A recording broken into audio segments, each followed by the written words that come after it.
Parfait. Bienvenue Simon. Merci beaucoup de l'invitation, Martin. Je suis très content d'être présent aujourd'hui avec toi pour discuter. En plus que ça faisait longtemps qu'on s'était là, parlé de vive voix. Donc, merci beaucoup. Bah, avec plaisir. Franchement, pour être 100% transparent, je pense que s'il y a 5 ans, s'il y a 5 ans, on m'avait dit, bon, bah, dans 5 années, tu allais te retrouver avec Simon sur un podcast, je pense que je ne l'aurais pas cru. Donc non, franchement, ça me fait super plaisir de t'avoir aujourd'hui. Je suis très content. Et moi, ce qui m'intéresserait du coup aujourd'hui, c'est d'en apprendre un petit peu plus sur toi, même si bon, je te connais déjà un petit peu, mais moi, ce qui m'intéresse en fait chez les gens, d'autant plus chez ceux qui coachent en calisthénie et qui sont dans le domaine de la calisthénie, ce qui m'intéresse surtout, c'est de savoir un peu le parcours de la personne. Donc peut-être on peut commencer par ta présentation. Enfin, je vais te laisser te présenter, même si je pense qu'il y a énormément de personnes qui te connaissent déjà. Mais vas-y, je te laisse brièvement te présenter. OK. Donc, pratiquant de calisthénie depuis combien d'années? Environ, ouais, 5 ans. Avant de découvrir la calisthénie, j'étais dans la musculation conventionnelle. J'ai fait de l'haltérophilie par la suite pendant 5, 6 ans. Et j'ai fait mes études en kiné, comme toi. Donc, j'ai fait mes études en kiné et hey, ça se chamboule dans ma tête. J'essaie d'avoir une ligne directrice dans toutes les choses qui ont mené à tout ça. Mais sinon, oui, là, présentement, je suis coach de calisthénie à temps plein. Euh, j'ai créé en collaboration avec Alexis Gabory, Stenios, qui là, Alexis là, part dans ses projets personnels. J'ai hâte de voir là, vers où il se dirige et très hâte de voir la suite. Mais sinon, Stenios, donc là, je reprends les rênes à 100% de Stenios. La mission de Stenios, c'est enseigner la calisthénie, partager là, vraiment des outils pour les personnes qui débutent. Donc, de vraiment amener la personne à découvrir la calisthénie et la faire progresser vers les mouvements les plus avancés. Donc ça, c'est l'objectif, c'est mon objectif depuis le début aussi. Mais sinon, je recule un petit peu avant pour quand est-ce que j'ai découvert la calisthénie. C'était après l'haltérophilie, où ce que je me suis blessé. Donc j'ai dû arrêter de pratiquer l'haltérophilie. Et depuis longtemps, avec mon père, je regardais les Olympiques, là, les anneaux, donc la croix de fer, planche aux anneaux, la planche maltaise. Et je me suis toujours dit, OK, un jour, je veux essayer de faire ça, m'entraîner au poids du corps. Le corps humain est capable de faire ça, c'est incroyable. Je veux essayer un jour d'y parvenir. Donc là, c'est revenu dans le moment où ce que je pouvais plus faire d'haltérophilie, que j'étais démotivé. Je me suis dit, OK, c'est le bon moment d'explorer une nouvelle approche, de revenir à cette idée-là que j'avais. Et entre-temps, je faisais mes études en kiné. Et j'ai commencé tranquillement là, à essayer d'aller voir sur Internet des informations. Et dans le temps, si on regarde, ça fait pas si longtemps, là, je sais pas si tu te souviens, mais il y avait Daniel Vanal, il y avait Fitness FAQs qui était très présent avec des vidéos qui sortaient un peu du reste. C'est des tutoriels, qui montraient un peu plus là, comment progresser, mais sinon, à part ça, c'était juste des Hannibal Forking qui montraient ses mouvements avancés, les Bar Brothers, mais il n'y avait pas tu sais, de gros tutoriels super bien montés de comment passer de telle affaire à tel mouvement. Donc, il n'y en avait pas. Donc, je trouvais qu'il y avait une grosse lacune dans le monde de la calisthénie pour les débutants de montrer. Là, on voyait souvent les mouvements sexy que j'appelle, là, les mouvements, tu sais, planche, front lever, one arm chin up, mais on montrait pas comment débuter de vraiment 0 0 0 et progresser vers là. Donc c'est pour ça que j'ai commencé là à créer du contenu pour pouvoir aider les personnes là qui se lancent en calisthénie.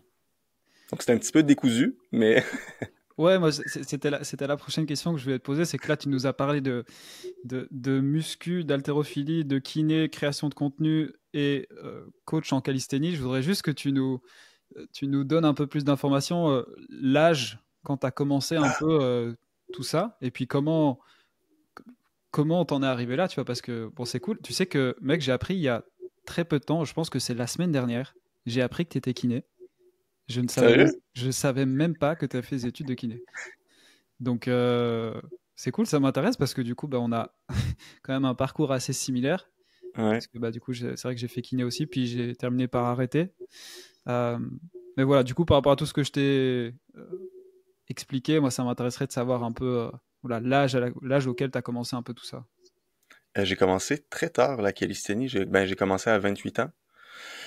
Donc là, j'ai 33 ans. Donc on pourrait dire que je suis un pratiquant un peu plus vieux que ce qu'on voit là présentement en termes de dans les mouvements. Tu sais, je dis pas encore que j'ai dans ma tête, j'ai hâte d'être planche aux anneaux, ces choses-là, mais j'ai commencé vraiment tard la calisthénie à 28 ans.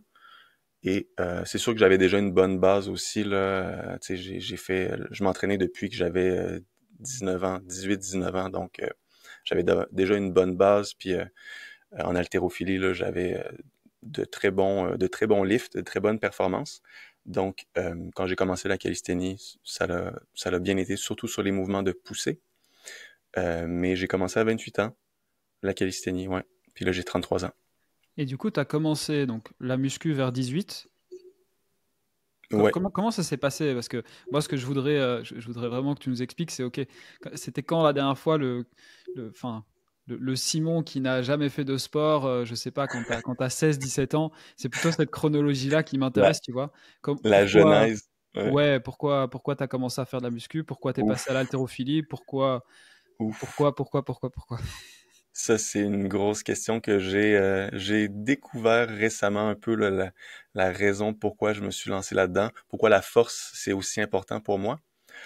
Euh, donc, j'ai commencé à 18-19, je me souviens plus trop, mais c'était juste à cause que je pesais 60 kilos.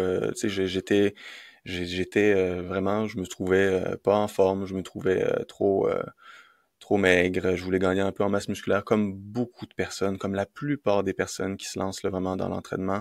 Les hommes, là, c'est vraiment surtout pour avoir une meilleure confiance en eux, tout ça. Donc, c'était une période où ce que justement, j'étais quand même très à l'aise oralement, tout ça. Je faisais du théâtre, de l'improvisation, mais en termes de confiance sur mon physique, tout ça, je trouvais que j'avais une rupture aussi avec une de mes premières copines.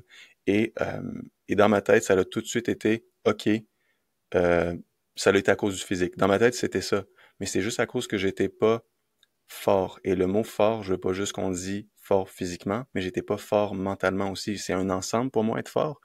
C'est être présent pour sa famille, c'est pouvoir être fort dans tous les domaines de sa vie.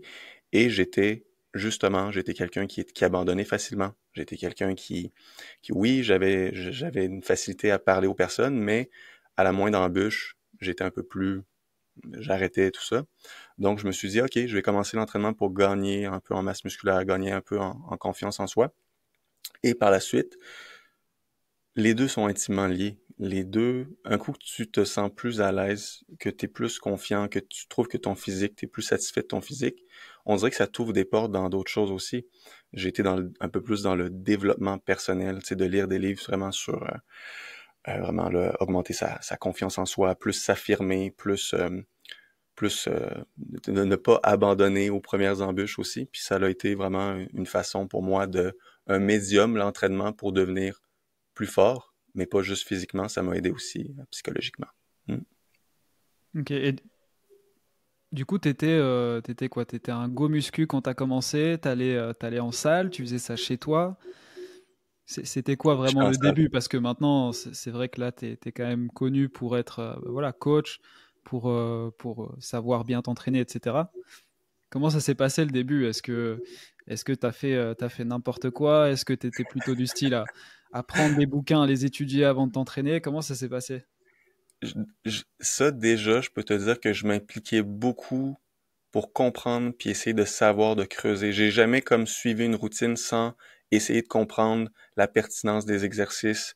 Je m'étais même engagé un coach et je le remettais souvent en question parce que j'étais toujours en train de lire. J'étais peut-être le client qui fait chier à toujours faire oui, mais pourquoi tu m'as mis ça comme tu sais le client là vraiment qui dans mes débuts, j'étais comme ça en plus parce que tu découvres un univers, tu te mets à lire plein de choses puis là oui, j'ai lu ça sur internet puis il était comme non mais à ma défense, c'était un coach aussi qui savait pas ce qu'il faisait. Donc, je remettais en question ce qu'il faisait, mais au moins, ça valait la peine. Tu sais, c'était pour une raison justifiée.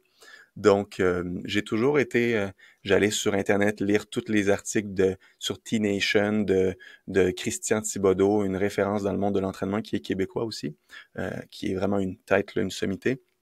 J'allais lire tous ces articles. J'étais vraiment impliqué dans le processus, là, dans la découverte dans laquelle je m'embarquais. Mais c'était de la musculation, là. Je faisais, tu sais, journée poussée, tu sais, pectoraux, développé couché, squat. Contrairement à maintenant où ce que les jambes sont très délaissées, j'ai eu de très très belles perfs pour le bas du corps. Donc je faisais beaucoup de bas du corps aussi, justement après, j'étais en haltérophilie. Là, ça s'est poursuivi, mais sinon, ouais, au début, c'était du pec, dos, isolation à côté, puis ouais. Ok. Et comment ça s'est passé du coup le switch en haltéro? Donc si je comprends bien, ça a été ta deuxième initiation muscu, ensuite haltérophilie. Mhm. Pourquoi? Comment? Déjà là, je t'ai rendu à un stade où ce que juste m'entraîner, la force m'intéressait déjà beaucoup. Je demandais à mon coach là, de justement programmer, faire en sorte que je puisse augmenter mon 1RM. Tu sais, j'avais déjà ce désir-là, la force qui m'intéressait. Et à partir d'un moment, il m'avait incorporé, je pense, en début de séance, de l'épauler, donc du clean, juste faire du clean, sans faire de jeté, là, mais juste de l'épauler. Et j'avais adoré ça. Puis là, c'est là qu'il m'a initié à... Je lui ai dit, est-ce que tu peux m'en donner un peu plus d'haltérophilie? Tu sais, c'est quoi que tu m'as donné de l'épauler? C'est quoi la pertinence? Pourquoi? Et est-ce que tu pourrais m'en donner plus? Donc après ça, il m'a donné du jeté, euh, beaucoup de push press. Puis là, après, j'ai été voir sur Internet épaulé, technique, push press, et là, je suis tombé dans le rabbit hole, le trou de l'haltérophilie à juste, OK, là, je veux vraiment aller là-dedans, développer, être plus efficient sur mes mouvements, avoir une meilleure technique. Et là, j'ai vu que à côté du gym où ce que j'étais, il y avait un gym qui avait ouvert avec des stations, là, des barres d'haltérophilie, des bumper plates, des stations d'haltérophilie et avec des coachs d'haltérophilie. Donc là, j'ai fait OK, bye, je m'en vais m'inscrire à ce gym-là. J'y vais à fond. Et là, ça a été là, les 6 prochaines années de ma pratique physique. Ouais. Ah ouais, donc tu as fait Ouais. 6 ans d'haltérophilie. Et est-ce que tu te rappelles un peu de tes performances? Là, c'est le moment de te jeter des fleurs. Est-ce que tu te rappelles un peu ce que tu faisais Euh, sur les mouvements, si t'as eu des PR parce que je- t'étais à quoi? T'étais à combien de kilos à ce moment-là? Parce que c'est aussi ça qui est important quand tu fais ce genre de sport, c'est pas forcément uniquement la perf, c'est plus en fonction de ton poids. Je sais pas si tu te rappelles, en fait. oui, mon poids, je suis monté, je vais faire le transfert en kilos, Mhm. 86 kilos. T'étais à 86 kilos. Hey, dans cette période-là, j'avais tellement pris en poids que mes amis, que ça faisait longtemps qu'ils m'avaient pas vu, pensaient que j'étais sur les stéroïdes. J'avais là, c'était incroyable. Et j'avais des troncs d'arbres au lieu des jambes. Là. Je brisais mes paires de pantalons. Là. À chaque mois, mes jambes étaient les jambes d'un cycliste. Là. C'était fou, fou, fou. Donc, j'ai plus les jambes que j'avais. Et ça a été un gros handicap quand j'ai commencé la calisthénie. Ça, on pourra en parler. Mais je faisais 220 kilos au squat. Euh, 220, waouh. Ouais, 220 kilos au squat. Le reste, j'avais une très mauvaise technique, donc j'étais fort, mais j'avais un coach que, à bien y penser, c'était un peu la méthode bulgare, là, mais euh, je regarde un peu ce qu'il me faisait faire maintenant, puis je regardais sa technique aussi versus maintenant avec du recul, là. C'est ça, j'avais pas un coach qui priorisait la technique quand en réalité c'est une discipline qui est très, très, très technique. Il me faisait pousser malgré le fait que j'avais du gros travail à faire sur ma technique pour l'arracher, le snatch.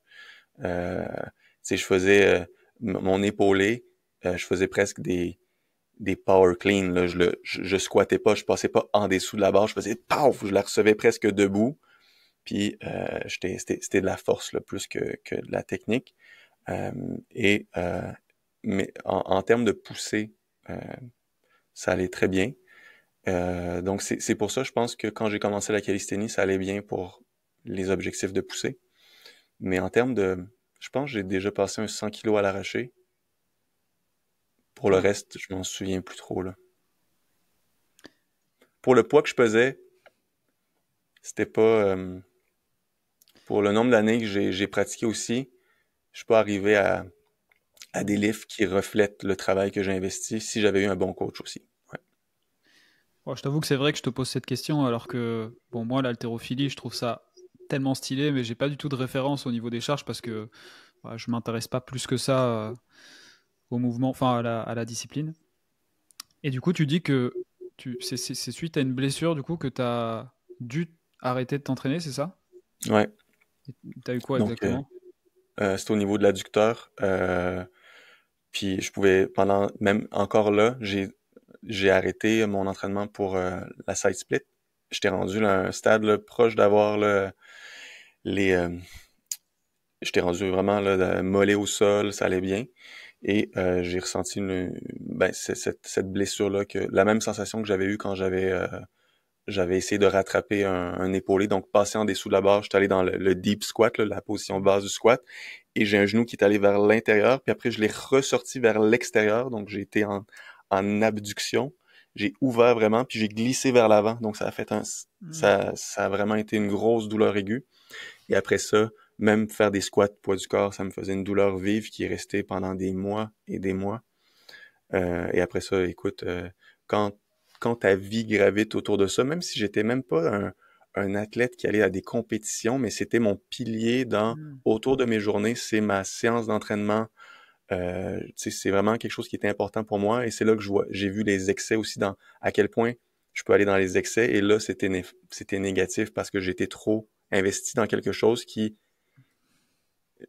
je me mettais le même régime, les mêmes contraintes qu'un athlète qui va faire des compétitions nationales. Tu sais, c'était pas logique. Mais maintenant, je peux faire un juste milieu avec ces extrêmes-là. Mais après ça, j'ai arrêté de m'entraîner. J'ai perdu énormément de poids. Je mangeais plus, je m'entraînais plus, je bougeais plus. Alcool, sortir dans les bars, université. J'étais l'opposé, là. Mais moi, il y a quelque chose que j'ai pas encore bien saisi, c'est quand est-ce que tes études de kiné arrivent? Est-ce que tu as fait coach et puis ensuite tu as fait les études de kiné? Parce que tu me parles de la muscu, ensuite tu as fait 5 ans de l'haltérophilie, si je suis jusque-là. Ça te fait quoi? Ça te fait à ce moment-là 23 ans, quelque chose comme ça? 22, 23 ans ou peut-être 24. Ouais. Euh, tu commences tes études universitaires à ce moment-là. Comment ça se passe exactement Là, durant ces années-là, je savais pas ce que je voulais faire professionnellement. J'étais serveur, je travaillais comme serveur, j'ai eu des Hmm. contrats aussi. Je m'étais dit, je prends du temps pour essayer de voir qu'est-ce que je veux faire, d'explorer tout ça, tout en me faisant de l'argent dans des jobs, des travaux à gauche, à droite. J'ai été serveur, j'ai travaillé bref, dans des compagnies là, gouvernementales. J'ai travaillé pour ça pendant des années. Et après que je me suis blessé en haltérophilie, tout ça, je me suis dit, je pourrais faire les études à l'université pour être entraîneur. Donc ici, c'est kinésiologie. J'ai dit, je pourrais faire le kinésiologie. Donc c'est être un entraîneur, mais c'est à l'université. Donc je voulais avoir les prérequis pour faire ça parce que mes notes au secondaire, au cégep, mes notes au cégep, ici, là, le collège, étaient pas assez élevées pour que je puisse rentrer tout de suite comme à l'université dans les études pour être entraîneur. Donc, il y avait des prérequis à faire avant. Donc, j'avais été à l'université faire des crédits dans d'autres choses pour pouvoir finalement aller être entraîneur en kinésiologie. Et j'ai été dans ce processus-là. J'ai fait une année à l'université et j'ai arrêté pour aller en kinésithérapie par la suite. Donc, vu que je m'étais blessé et que la blessure avait été la cause de toute cette remise en question, j'ai été dans le domaine pour me réparer. Je Hmm. sais pas si c'est clair. On dirait que je voulais Ici. plus que ça l'arrive Hmm. et je voulais gérer tous mes bobos. Donc, ça a été égoïste au début, c'était pour moi, aller dans ces études-là, mais je voulais aider les autres personnes aussi par ce domaine-là. Donc, je me suis rendu compte que finalement, c'était peut-être pas l'entraînement que je voulais, mais plus j'avais encore des douleurs, j'avais des problèmes, je voulais régler mes choses et j'ai commencé à faire mes études en kinésithérapie. Et du coup, est-ce que si tu arrives à te replonger du coup à ce moment-là, est-ce que à ce moment-là, tu te souviens, euh, peut-être la vision que tu avais, tu te dis, OK, je fais des études de kiné, en fait, ce que je veux faire, c'est, je te prends un exemple, travailler dans un centre et m'occuper d'athlètes. Est-ce que déjà à ce moment-là, tu avais un peu une vision un peu plus claire ou tu te voyais déjà coacher? Bah non, j'allais te demander si tu te voyais déjà coacher en calisthénie, mais tu pratiquais pas encore. Donc je suppose que non. Quand tu as commencé, mis à part, OK, je veux essayer de comprendre, je veux essayer de traiter mes douleurs, est-ce que tu te projetais déjà un petit peu sur le travail en tant que tel? J'étais vraiment très au jour le jour. C'est sûr que je voulais essayer de voir si je pouvais aller me nicher au niveau des athlètes. Tu sais, le gym que j'avais été pratiqué, que j'avais fait longtemps de l'haltérophilie, je voulais les contacter pour savoir si je pouvais avoir un local à cet endroit-là pour pouvoir traiter là, des personnes qui sont plus avancées en termes d'entraînement, des personnes qui sont là, euh, qui s'entraînent depuis longtemps. Donc c'est sûr que j'aurais aimé ça aller là-dedans, mais en cours de route, après avoir euh, durant mes études, après ça, j'ai réalisé que ce que j'aimais beaucoup, c'était la prescription d'exercices. À la fin, donner les exercices, les routines, monter toute la petite routine, m'assurer que la personne les fasse, parce que je leur disais, j'ai dit, c'est pas la rencontre ici qu'il faut que tu vois comme quelque chose de magique, là, c'est ce que tu vas faire toi de ton côté par la suite. Toutes les petites actions que tu vas faire durant une longue période de temps, ça va être le secret, entre guillemets. J'aime pas le mot secret, là, j'aime pas ça, mais c'est ça qui va faire la différence. Viens pas penser que c'est grâce à une rencontre de 45 minutes que je vais régler tes problèmes, là. Donc, c'était plus le suivi, la prescription, le donner les exercices, faire la routine que j'aimais finalement. Et entre-temps, j'ai découvert l'entraînement au poids du corps. Donc, je me suis dit, ah, je pourrais faire du bien aux personnes dans le sens avec les exercices, l'entraînement, ma nouvelle passion. Et ça, c'est comme ça que j'ai été vers là. Et c'est marrant parce que tu vois, c'est quelque chose que j'apprends vraiment sur toi. Je le savais vraiment pas. Et c'est vrai que pour faire un peu l'analogie avec moi, bah moi, c'est un peu la même chose. Tu vois, quand je travaillais en tant que kiné, ce qui m'intéressait surtout, moi, ça me faisait chier clairement de faire du travail manuel, etc. Moi, ce qui m'intéressait, c'était de faire les exercices et de choisir l'exercice Oui. pointu pour ce que la personne avait, tu vois. Et, Hein? euh, et ouais, c'est vrai que bah, c'est intéressant de savoir ça. Mais est-ce que du coup, tu as travaillé toi en tant que kiné? Comment ça s'est passé? Tu as eu ton diplôme et puis qu'est-ce qui s'est passé? J'ai, j'ai arrêté, j'ai abandonné à 98% du processus. Ah, ok. Il me restait l'examen final à faire avec le professeur. Puis, en plus, je me souviens de la discussion que j'avais eue avec mon prof. Puis, elle m'avait dit, tu passes déjà. On avait eu des études, des cas clients. On avait reçu beaucoup de clients avec des pathologies différentes pour chacune des sections, tu sais. J'avais fait les tests pour chacune des régions, épaules. Euh, et je me souviens qu'à la fin, le test final que j'allais faire il fallait faire un nombre d'heures aussi, si je me souviens bien. Puis aussi le test final, j'avais fait part à ma prof de mon désir d'aller plus dans découvrir la calisthénie, l'enseigner. Puis elle a dit, écoute, Simon, t'aurais passé aujourd'hui, mais elle dit, est-ce que tu veux vraiment faire le test si ta décision est déjà prise? Est-ce que tu es épanoui? Est-ce que tu aimes ce que tu fais? Puis je disais, pas vraiment. J'aime plus, je lui ai fait part là, de les exercices, le suivi, tout ça. Elle dit, ben, je te dirais que ça vaudrait la peine d'aller explorer ça. Puis elle dit, de toute façon, tu peux me recontacter pour faire la suite, là, le test Ah, final et ok. tout. Donc tu Donc elle m'a pouvais. donné la possibilité Ok. Putain, c'est cool. Donc à tout moment, tu pouvais revenir sur ta décision poursuivre. et dire je passe mon test final et puis j'ai mon diplôme. Ouais. Ok. Et Donc, pour rester sur la sphère professionnelle, du coup, comment ça s'est passé? Donc à ce moment-là, t'es quoi? T'es 3, 4, 5 ans plus tard. Tu as déjà commencé un peu, je pense, la calisthénie. Donc là, à ce moment-là, tu sais que as envie d'enseigner? Comment ça se passe exactement? Ben, après ça, parce que durant mes études de kiné, pour payer la formation, je travaillais dans un restaurant. Donc, je faisais quand même beaucoup d'heures dans la restauration, vu que c'est payant. J'avais une boss incroyable qui me donnait les heures que je voulais, les journées que je voulais. Donc, c'était en restauration, en plus, c'est tellement rare d'avoir des boss comme ça. Et elle me donnait les journées que j'avais pas les journées que je voulais, si je voulais étudier, vraiment là, elle m'accordait énormément. Donc, je travaillais dans la restauration pendant longtemps et entre-temps, ce que je faisais, c'est que je m'entraînais en calisthénie, j'essayais là, de suivre des formations en ligne sur la force, tu sais, l'entraînement en général, parce que je me rendais assez rapidement compte que la force reste la force. Donc, les principes fondamentaux restent les mêmes dans toutes les disciplines. Donc, je me formais là-dedans avec des formations en ligne et je m'entraînais et je coachais gratuitement des personnes. Donc, c'est comme ça que j'allais tranquillement dans ce processus-là. Je prenais des amis, je leur disais, je te fais ta programmation gratuit, je veux juste me pratiquer. Et entre-temps, j'ai commencé à réduire mes heures de restauration et à essayer de faire la transition. Ouais.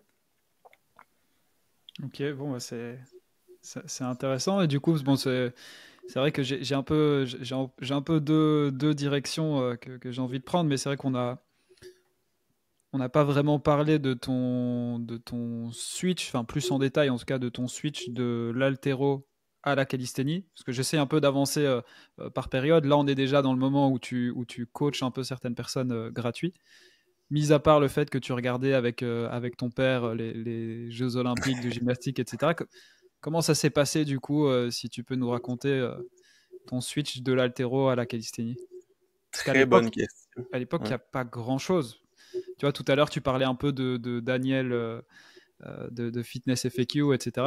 Et ça, c'est drôle parce que pour moi, toi, tu fais partie des premiers que je suivais, tu vois.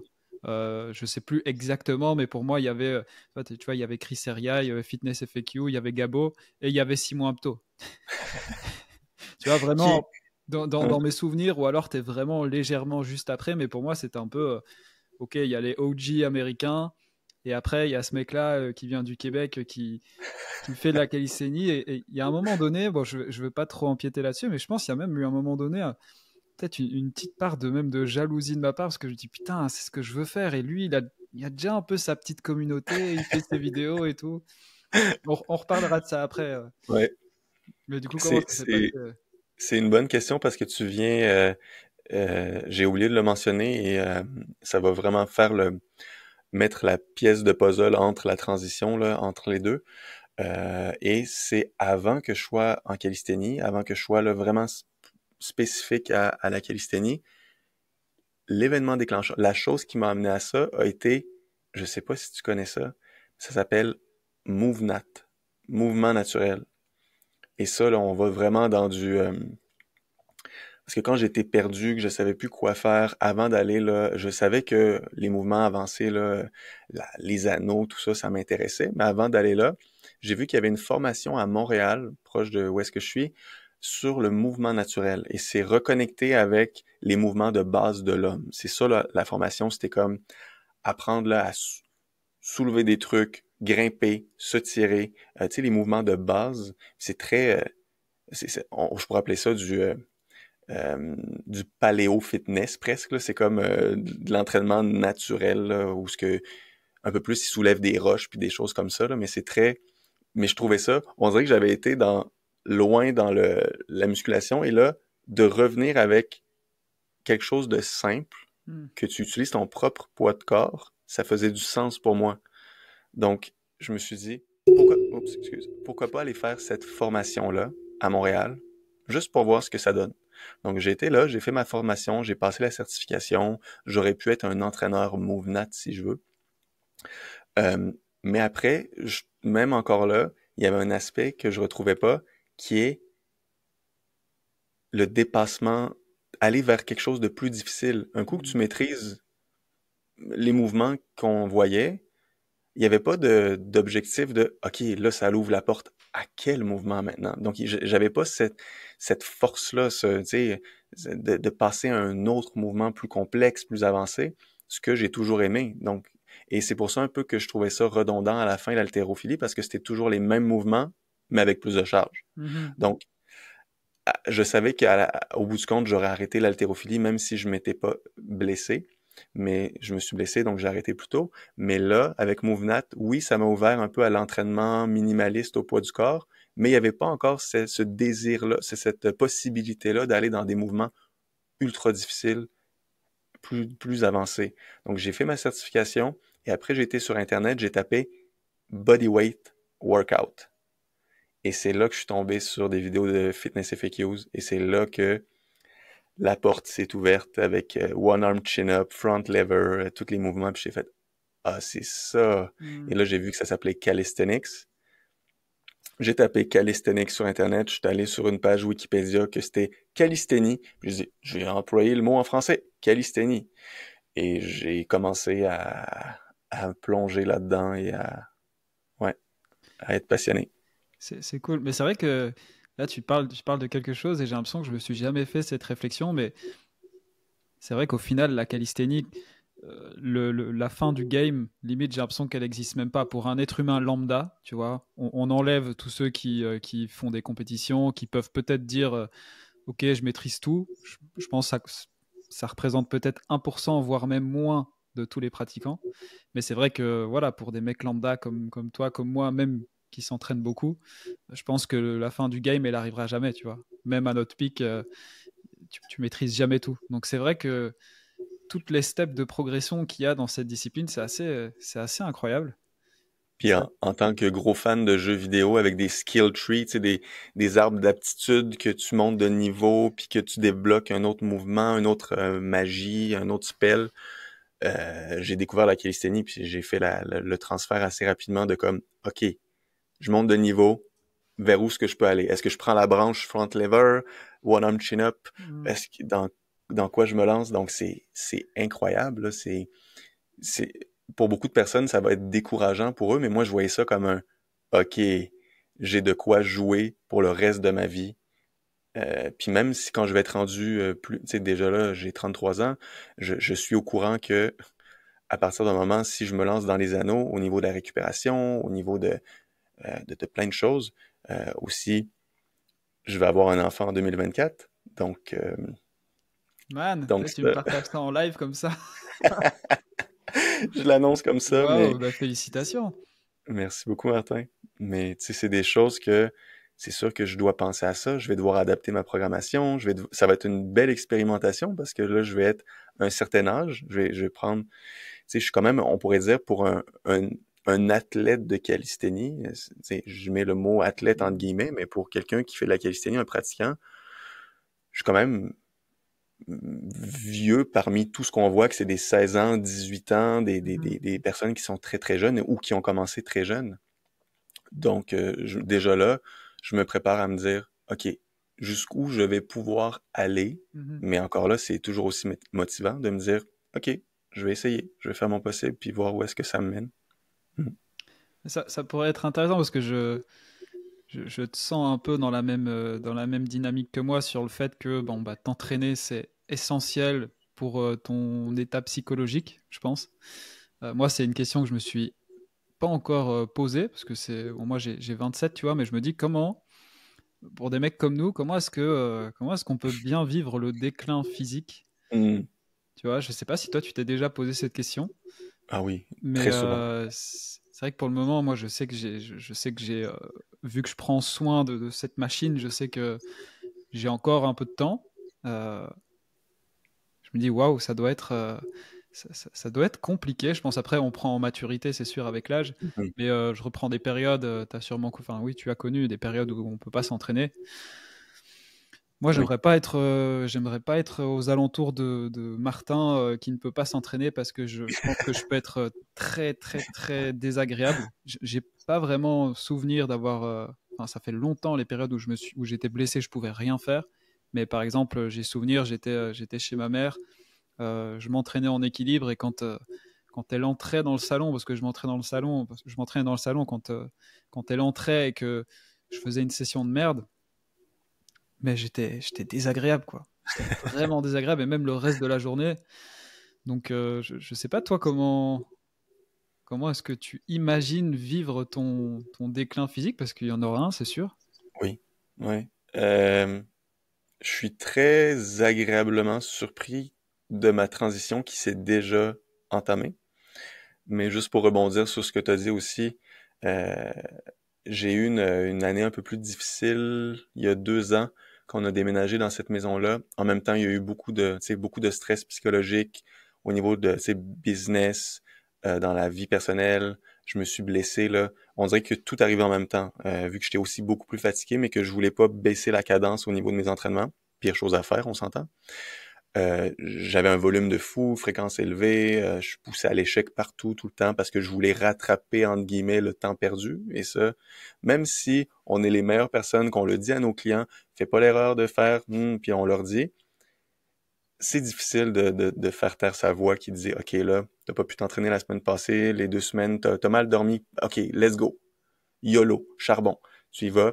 Mais je me suis blessé, on a eu le déménagement, donc ça a été beaucoup de soulever des positions un peu bizarres, soulever des trucs, t'as aucune prise, ça va mal. Et je me suis blessé durant le déménagement et la semaine d'après durant un entraînement à l'épaule. Et j'étais détruit, dans le sens que de me dire que j'étais si proche d'avoir la full planche et de devoir reporter ça mentalement, j'étais et j'ai arrêté de m'entraîner pendant une bonne période parce que j'avais en plus un torticolis qui est arrivé de nulle part. Et en plus, j'avais commencé à faire de l'insomnie à cause que je prenais trop de mélatonine. Et ça, j'avais invité à mon podcast un docteur sur le sommeil et que j'ai découvert en lui posant la question que justement, je prenais tellement de mélatonine que mon corps était comme surdose. Qu'est-ce qui se passe? Je prenais beaucoup trop de milligrammes, donc je me Tu prenais des réveillais durant la nuit. suppléments. Oui, je Ok. prenais des suppléments de mélatonine avant de me coucher, ce qui fait en sorte que durant la nuit, je me réveillais, j'avais le cœur la patate qui allait, le cœur qui pompait, comme si je venais de courir un sprint. Et il dit que mon corps me donnait des grosses shots d'adrénaline. Donc, je me réveillais durant la nuit, mais incapable de me rendormir à cause que je prenais des 20 milligrammes de mélatonine. Et il dit que la mélatonine doit se prendre d'une façon stratégique et même la posologie devrait être maintenant ce qu'on voit dans les pharmacies. C'est une posologie qui est beaucoup trop élevée. Ça devrait être des 0,3 mg ou des 0,5 mg et j'en prenais 20. Donc, je me gobais ça avant d'aller me coucher pour essayer de bien récupérer à cause que je voulais bien dormir, à cause que j'étais blessé, à cause que je voulais bien m'entraîner le lendemain. Un cercle vicieux pendant 2 mois et demi à dormir 2 heures par nuit, Martin. 2 heures par nuit pendant 2 mois et demi, là. Je commençais à devenir fou, à me dire, je suis qui maintenant pour coacher des personnes si je progresse plus? Mm. Mon identité, c'est l'entraînement. On veut pas, c'est ma passion. Donc, c'est là que ça devient difficile de séparer ces deux choses-là. De séparer performance, tu sais, je trouvais que j'étais plus assez bon, entre guillemets, ou que le syndrome un peu de l'imposteur pour tous les membres, les clients que je coachais, on dirait que j'étais moins présent parce que je régressais, je me sentais plus apte à les conseiller. Puis ça a été affreux. Et pour les personnes autour de moi, quand tu parlais de ta mère qui rentre dans, tu sais, ma copine, tout ça, elle me voyait plus de motivation, plus rien. Et tout ça pour dire que c'est vrai que c'est pas évident de voir ses performances décliner aussi quand il y a des choses à l'extérieur comme ça, mais de se dire aussi que tôt ou tard, on vieillit, puis c'est c'est quelque chose de moins évident, Mm. mais que on accepte au fur et à mesure qu'on avance, là. De toute façon, on aura la réponse dans quelques années quand on devra y faire face. Je pense que du coup, Mm. on a quoi? On a 5-6 ans d'écart. Je pense que tu pourras très bien me conseiller du coup au moment où, où ça arrivera de mon côté. Ouais. Mm. Bon, en termes de chronologie, moi, il y a aussi un événement qui m'intéresse beaucoup, c'est ton arrivée sur YouTube. Parce que comme je t'ai dit, moi, quand je regardais des vidéos, pour moi, tu faisais partie des principaux, tu vois. Et comme je t'ai dit, il y a vraiment une forme de jalousie parce que j'étais là, putain, c'est vraiment cool le contenu qu'il fait. Et je me dis, putain, moi, j'ai envie aussi de faire mon nom en calisthénie, entre guillemets, tu vois, c'était un peu égoïste, mais je savais que moi, je voulais faire ça. Mhm. Euh, Quand est-ce que c'est arrivé? Au début, est-ce que tu as fait des vidéos parce que tu es passionné d'audiovisuel, parce que tu voulais construire un business en calisthénie? Comment ça s'est passé? Parce qu'au début, il y avait pas grand monde, comme tu l'as dit. C'était quoi tes intentions quand tu as commencé? C'était purement pour faire découvrir ça vraiment. Ça me transformait tellement et ça me faisait tellement du bien que je voulais le crier à tout le monde. C'était vraiment, le début, c'était ça, là. Je voulais populariser ça partout. J'en revenais pas à quel point que c'était dans le monde francophone, qu'il y avait pas de créateurs, que c'était pas populaire. Donc c'était même pas dans une optique de business, mais c'était plus dans une optique de, hey, le bien que ça m'apporte, je veux que ça vous l'apporte aussi, c'est incroyable. Donc, ça a été ça, et aussi d'avoir du contenu plus accessible. Et ça l'a été au début. Je regarde ça avec du recul. J'ai été surpris de pas avoir de syndrome de l'imposteur parce que j'avais pas un niveau incroyable quand j'ai commencé Mm. aussi là. Je suis quand même surpris parce que j'ai tendance à beaucoup me dire, OK, avant d'enseigner ça, je veux être à tel niveau, tu sais, j'accorde une bonne importance à ça. Mais là, à ce moment-là, je voulais tellement faire partager. Je me dis, je savais déjà faire des mouvements un peu de base, donc c'est sûr que je pouvais enseigner ça à des personnes qui étaient. Il y a toujours des personnes qui sont en dessous de toi, donc je me dis, c'est sûr que je pouvais aider quelqu'un avec le contenu que je crée. Même si avec du recul, je regarde mes premières vidéos, je me dis, mais tu sais, c'est normal ça aussi. Mm. Mais c'était purement pour faire découvrir la discipline au plus grand nombre de personnes. Ok. Et bon, comment ça s'est passé alors? Parce que tu as créé YouTube. Est-ce que toi, enfin, tu as créé YouTube, tu as créé ta chaîne YouTube. Comment ça s'est passé? Est-ce que tu t'es dit, OK, je fais une vidéo par semaine et puis ça a été progressif? Est-ce qu'à un moment donné, tu as eu un boom d'abonnés?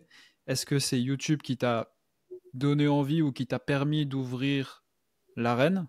Parce qu'on n'a pas encore parlé de ça, mais tu vois un peu où je veux en venir. Je pense que Oui. la première pierre, c'était peut-être YouTube. Après, tu as eu donc l'arène. Je te laisserai un petit peu expliquer ce que c'est. Je pense que tu as commencé par ça. Enfin, Mhm, tu vas nous l'expliquer. mhm. Oui, ben, au début, si je regarde mes premières années YouTube, j'étais très, très, très constant. Je faisais une vidéo à chaque vendredi pendant une longue période. Donc, tu sais, j'avais la restauration. Donc, je travaillais 3 jours semaine, je pense. Mais c'était des chiffres, je rentrais pour faire le soir. Donc, je terminais vers minuit, 1 heure du matin, mais au moins la journée après, je pouvais tu sais, me lever tard, m'entraîner, tout ça. Puis je travaillais pas beaucoup dans la semaine aussi. Donc ça me permettait d'avoir un revenu. C'est qu'en 3 jours, je pouvais me faire. C'était très demandant physiquement. Puis j'étais aussi dans un endroit à Québec où c'est très touristique, beaucoup de stress. Donc c'était 3 grosses journées, mais qui me donnaient de quoi vivre. Euh, et que ça me permettait de faire des vidéos, m'entraîner le reste de la semaine. Donc j'ai pu garder cette cadence-là de une vidéo par semaine durant une bonne période. Et euh, j'ai des vidéos qui m'ont apporté là, je pense que je m'étais rendu à 1000 abonnés si je regarde bien. Et entre-temps, j'avais rencontré Amélie, donc Amélie qui est ma copine, ses parents, eux, travaillent sur le web depuis 20 ans. Donc c'est des OG du web. C'est D'accord.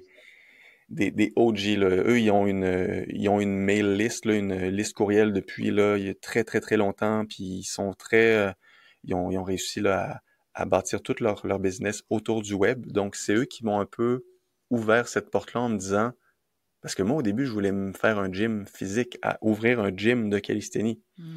Et ils m'ont dit, Simon, si ton désir, c'est de faire découvrir ça au plus de personnes possible, à Québec, on est toujours un peu en retard sur tout. Puis je pense que la calisthénie, je me serais fermé beaucoup de portes avec la calisthénie. Qui sait, peut-être que j'aurais pu avoir un gym qui ça marche super bien. Mais avec la pandémie qui est arrivée quelques années après, je suis content de ne pas avoir ouvert un gym. Hmm. Et eux, ils m'ont dit, le web. Pars-toi une liste de, tu sais, une newsletter, envoie des courriels à chaque semaine. Dans tes vidéos YouTube, réfère à entre ton adresse courriel pour avoir du contenu à chaque semaine. Puis ceux qui m'ont incité à faire ça. Et Amélie m'a aidé à monter vraiment cette structure-là. Donc, dès le début, je commençais à avoir des adresses courriel où ce que j'ai emailé les personnes, en plus de monter ma chaîne YouTube. Donc, ça a été ça, là, le processus là, au début. Et moi, j'avais quand même une question parce que au niveau de tes contenus, je te le disais encore la semaine dernière, je pense, je trouve que ce que tu partages, c'est très qualitatif. Et bon, je suis pas retourné aller voir tes anciennes vidéos YouTube Fais-le, avant fais-le pas. avant notre podcast, mais bon, je te prends, Fais-le pas. je te prends mon exemple. Je sais que ce soit sur YouTube ou alors sur Instagram, enfin moi en termes de qualité, tu vois, je sais, c'est vraiment mon point faible parce que je m'applique pas et c'est pas quelque chose qui me parle, tu vois. Je trouve ça super beau, les belles vidéos, etc. Mais moi, encore à l'heure d'aujourd'hui, j'ai ma gourde à la salle, je pose ma gourde, parfois je mets même le téléphone dans l'autre sens, donc la qualité, elle est nulle. Toi, je trouve que très vite, en tout cas, je trouve que la qualité de tes vidéos, que ce soit YouTube ou même sur Instagram, enfin, c'est une belle qualité. Comment tu as construit peut-être ces skills de base en visuel? Parce que j'ai pas le souvenir de voir des vidéos de toi qui sont mal montées, avec une mauvaise qualité. Va pas voir les premières. Ok. Tu vas sûrement aller les voir après notre rencontre, mais tu vas vite réaliser que mais tu sais, c'est normal aussi, là, on parle de 5 années aussi, et ça leur été bizarre que si on retourne voir mes premières vidéos il y a 5 ans, que s'il y a aucune évolution, on aurait dit, Mm. OK, il y a quelque chose que il a pas évolué, Simon, finalement, là. Il est resté au même niveau. Donc, c'est normal, mais tu sais, mon cellulaire me regardait d'en bas, donc j'étais comme ça, un peu en double menton. Euh, Mes mains, je savais jamais quoi faire de mes mains. On dirait que je parlais, puis j'étais juste allô, bonjour. Mes mains étaient toujours devant moi. J'étais pas, je me sentais pas à l'aise aussi devant la caméra. Je pointais toujours du doigt comme ça avec des mains de robot. Euh, mais après ça, j'ai commencé à écouter énormément de vidéos YouTube sur le montage vidéo, l'éclairage, des choses comme ça pour pouvoir avoir un peu plus de qualité. Donc c'est sûr que même encore aujourd'hui, c'est moi qui fais le montage de mes vidéos. C'est quelque chose que j'aime encore, que oui, j'aimerais déléguer et que je vais devoir déléguer tôt ou tard si je veux passer à un autre niveau. Mais j'y trouve du plaisir encore, l'aspect créatif, les petites touches d'humour, les choses comme ça, c'est quelque chose que j'aime faire encore. Donc, c'est pour ça que je me suis un peu tiré dans le pied en étant meilleur dans le montage parce que je me ramasse à les faire, mais j'aime ça Mm. en même temps. Donc, mais ça a été par intérêt. Regarder énormément de vidéos là-dessus. Mm. Mec, j'adore en tout cas tes réels. Encore hier, là, j'ai regardé où tu donnes des petits coups de pied dans le mur. Il y a même des petits sons de karaté qui arrivent et tout. Je me dis, ah putain, franchement, il doit se tuer. C'est pour ça que je t'ai même posé la question. Je dis, mais qui fait ça? Parce que bon, moi, là, à l'heure d'aujourd'hui, c'est un peu ce que je recherche, tu vois. Je me dis, ok, moi, la partie création de contenu et tout, euh, je t'avoue que c'est pas quelque chose que j'aime faire. Parce que bah déjà entre coacher, enfin juste coacher, m'entraîner, ça me prend déjà beaucoup de temps. Et vu qu'on fait du Oui, distanciel, bah, on passe déjà toute notre journée sur l'ordinateur. Donc quand soi-disant ta journée est terminée, que tu dois prendre ton téléphone pour remonter les trucs, repasser du temps sur les réseaux, enfin, moi c'est une tâche que moi je veux mm. plus. Je pense que ça se voit là sur ces derniers mois. Donc s'il y a quelqu'un qui écoute, petit message, s'il y a quelqu'un qui écoute et qui est chaud et qui voudrait m'aider, bah écoutez, envoyez-moi un petit message. Mais juste pour rebondir sur ce que tu as dit, c'est drôle parce que je suis revenu, j'ai écouté, je suis tombé sur une vidéo YouTube qui m'a vraiment fait réfléchir là-dessus parce que il parlait de, je sais pas si tu connais Sam Sulek, un gars qui est en bodybuilding, qui est jeune, il a 22 ans. Ça a été la chaîne YouTube qui a le plus explosé au courant des derniers mois. Puis c'est un jeune bodybuilder qu'il veut devenir le plus musclé possible, puis il dit ouvertement qu'il prend des stéroïdes. Bref, il est très transparent, mais son contenu est tellement raw et tellement il est pas traité. Il fait juste parler à sa caméra comme s'il te parlait à toi. Il se filme dans son auto en train de te parler. Ses vidéos durent 25 minutes en moyenne. Ses vignettes de YouTube aucun travail. Juste une photo de lui devant le miroir où ce qu'il vient de finir sa session, sa séance d'entraînement. Et il n'y a aucun travail de montage, là.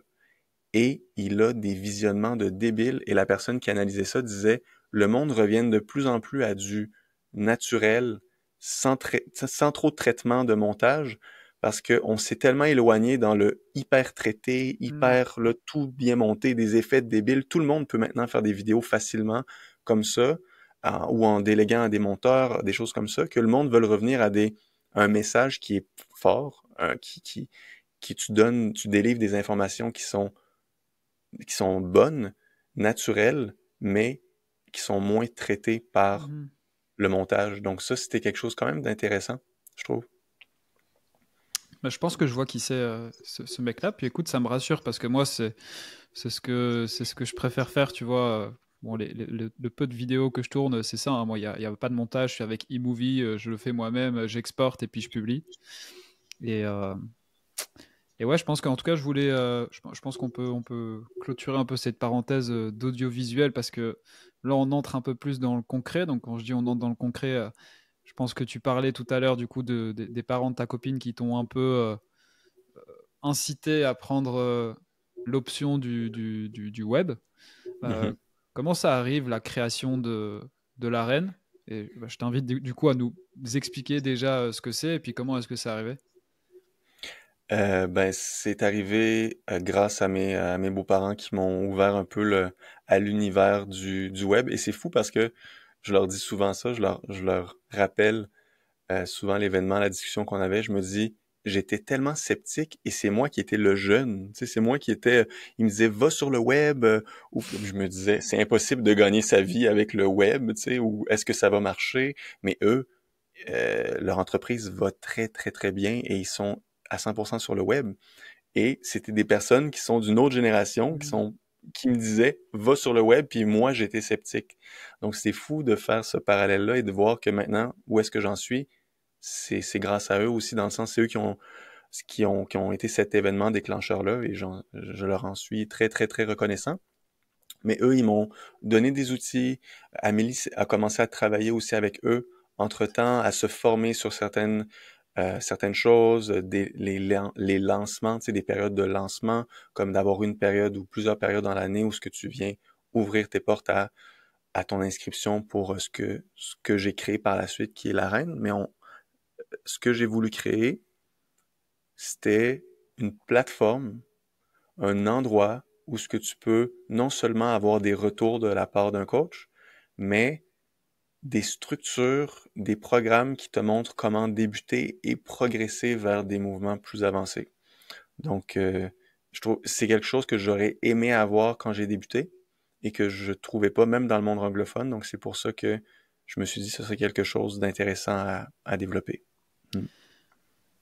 Et pourquoi, du coup, tu as décidé de faire ça et pas du coaching one-one? Parce que du coup, ce que tu as créé dans un premier temps, l'arène, c'est pas 100% de l'accompagnement, c'est pas 100% du coaching. Comment est-ce que tu expliquerais un peu la différence entre... Enfin, moi, par exemple, je fais du coaching individualisé, j'ai ma plateforme, j'ai mes clients qui arrivent, je crée des programmes sur mesure, je fais du suivi, etc. Mais il n'y a pas tout cet aspect euh, des programmes à disposition. Enfin, je pense que tu vas mieux l'expliquer. Mais en tout cas, j'ai Hmm. toujours compris que c'était pas la même chose. Mais après, on n'a jamais vraiment parlé. Tu m'as jamais dit, viens, Martin, je te montre l'arène ou je te montre Stenios. Donc, ça m'intéresserait de savoir exactement. Euh, Comment je pourrais bien l'expliquer? C'est au niveau de l'accompagnement, on pourrait dire que c'est du semi-accompagnement, dans le sens que je suis là durant toute la semaine pour répondre à toutes les questions, conseiller pour tout. Tu sais, il y a un template, une programmation qui est sur la plateforme avec des niveaux, donc des tests que la personne va savoir par où commencer si elle a les prérequis pour se lancer dans tel mouvement. Sinon, il y a un cours qui s'appelle les fondations, où ce que là, c'est l'objectif d'avoir ses premières pompes, traction, dips, pike, push-up, pour ensuite aller vers des mouvements plus avancés, mais tout est structuré avec des niveaux et des programmations qui sont aussi là, périodisées. Et il y a aussi des choix au niveau de la sélection d'exercices, dans le sens que quand tu vas sur une case, tu peux avoir plusieurs exercices où ce que tu peux choisir l'exercice que tu voudrais faire ou que je conseille de faire. Et c'est là que l'accompagnement embarque. Si les personnes profitent de l'accompagnement, parce qu'il y en a plein qui s'inscrivent, mais qui sont très lone wolf, qui vont faire leurs choses puis pas profiter. Mais ceux qui profitent de mon accompagnement, c'est ça que je leur dis, c'est à vous de profiter du coaching, dans le sens que je suis là toute la semaine. À chaque moment, je peux répondre à vos questions avec un programme où ce que j'enregistre l'écran, je leur fais des retours, mais il faut en profiter. Donc, c'est là la différence avec le coaching one-on-one, c'est que le coaching one-on-one, tu vas relancer, demander aux personnes, tu vas être là pour envoyer des messages vocaux, tout ça. Mais là, le coaching est sous forme de, il faut me solliciter, il faut envoyer les vidéos, il faut poser des questions, mais je suis là pour conseiller aussi au niveau de la programmation. Donc, la sélection d'exercices qui est offerte à toi. Dans ton cas, je te conseillerais de prendre tel exercice parce que tu as telle lacune, tel ci en fin d'amplitude, tel mouvement, tu as de la difficulté.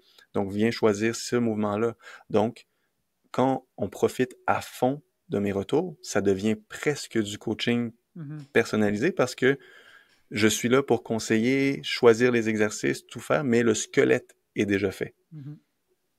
Non, mais c'est bien, c'est intéressant parce que c'est vrai que tu soulèves un point où je dirais pas que je réalise parce que c'est quelque chose que je savais, mais c'est quelque chose que je mets de plus en plus en pratique. C'est des petites astuces pour rendre la personne au maximum impliquée.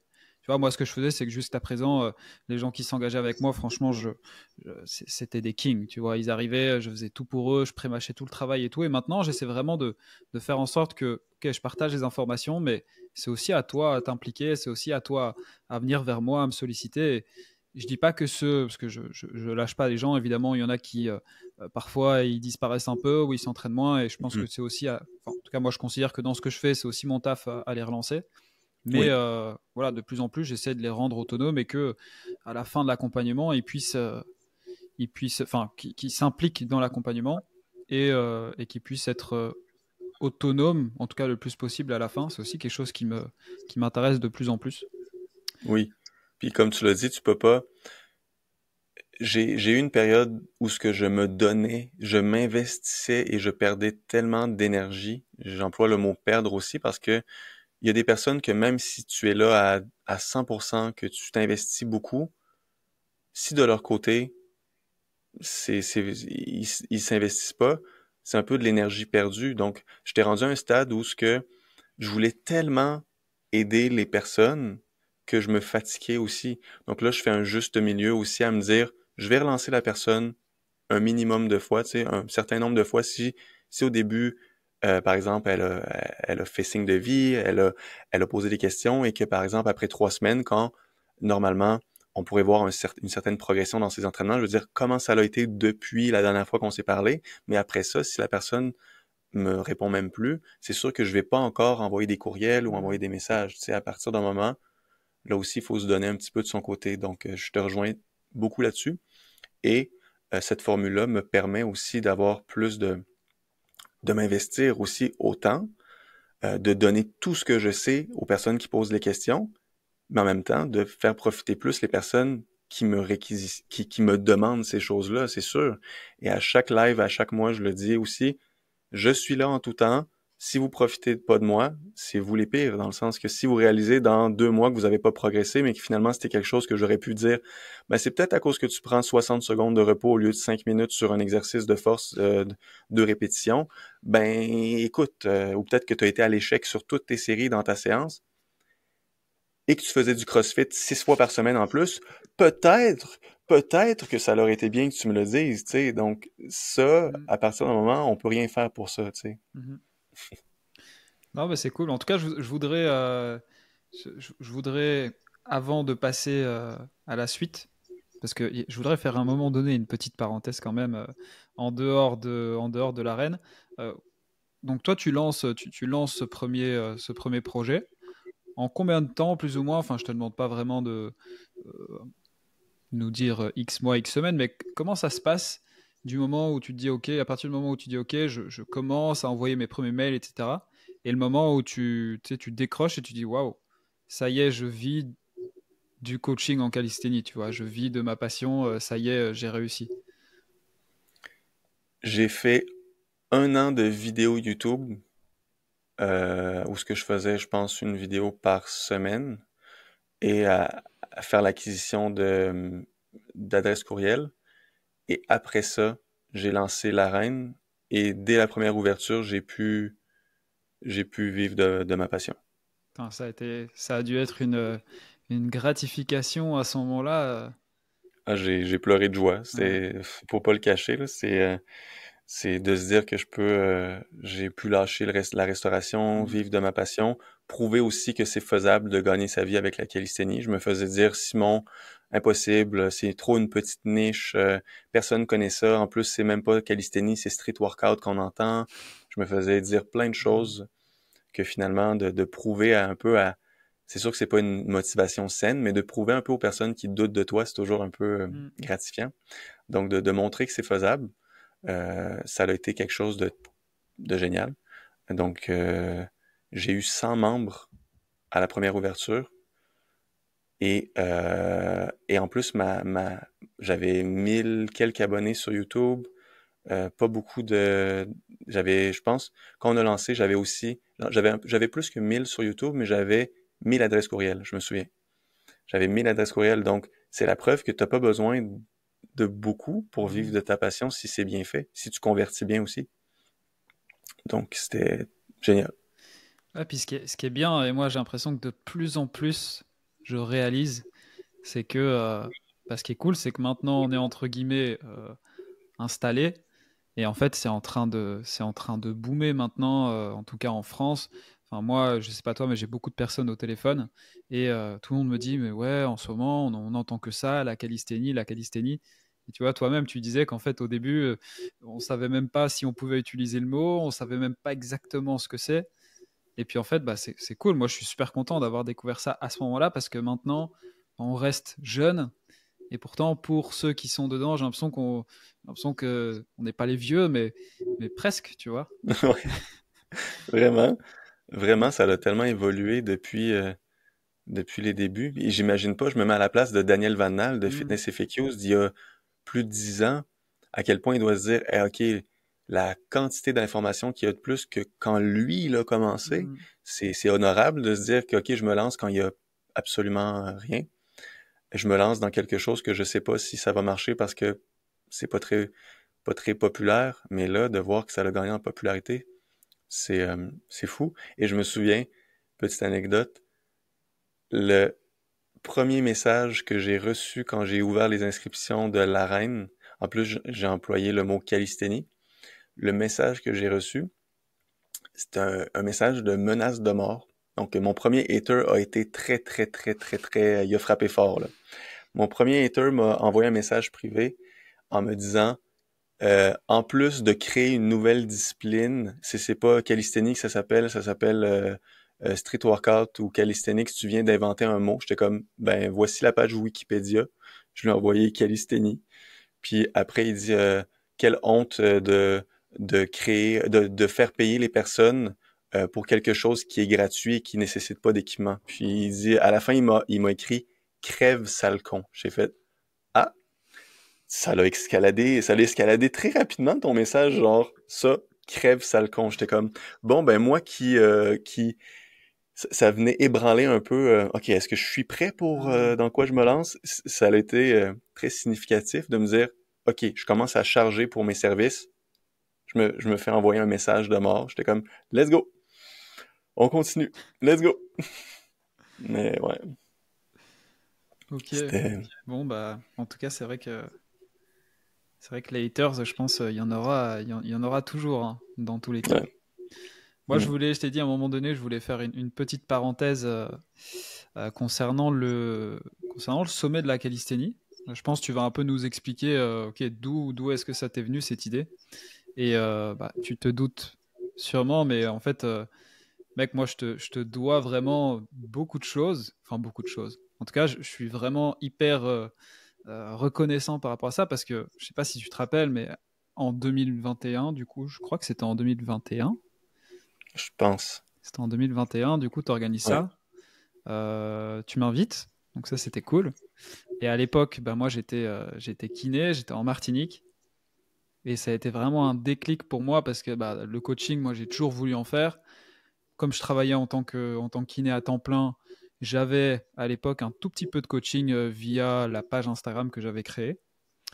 Et je me rappelle qu'à l'époque, moi, je demandais des thunes, mais vraiment pas grand-chose, parce que je me disais, bon, de toute façon, je gagne ma vie en tant que kiné. C'est un peu mes premiers clients. Euh, J'avais du mal à dire, tu sais, je disais, bon, bah, 50 euros par mois, ça te va?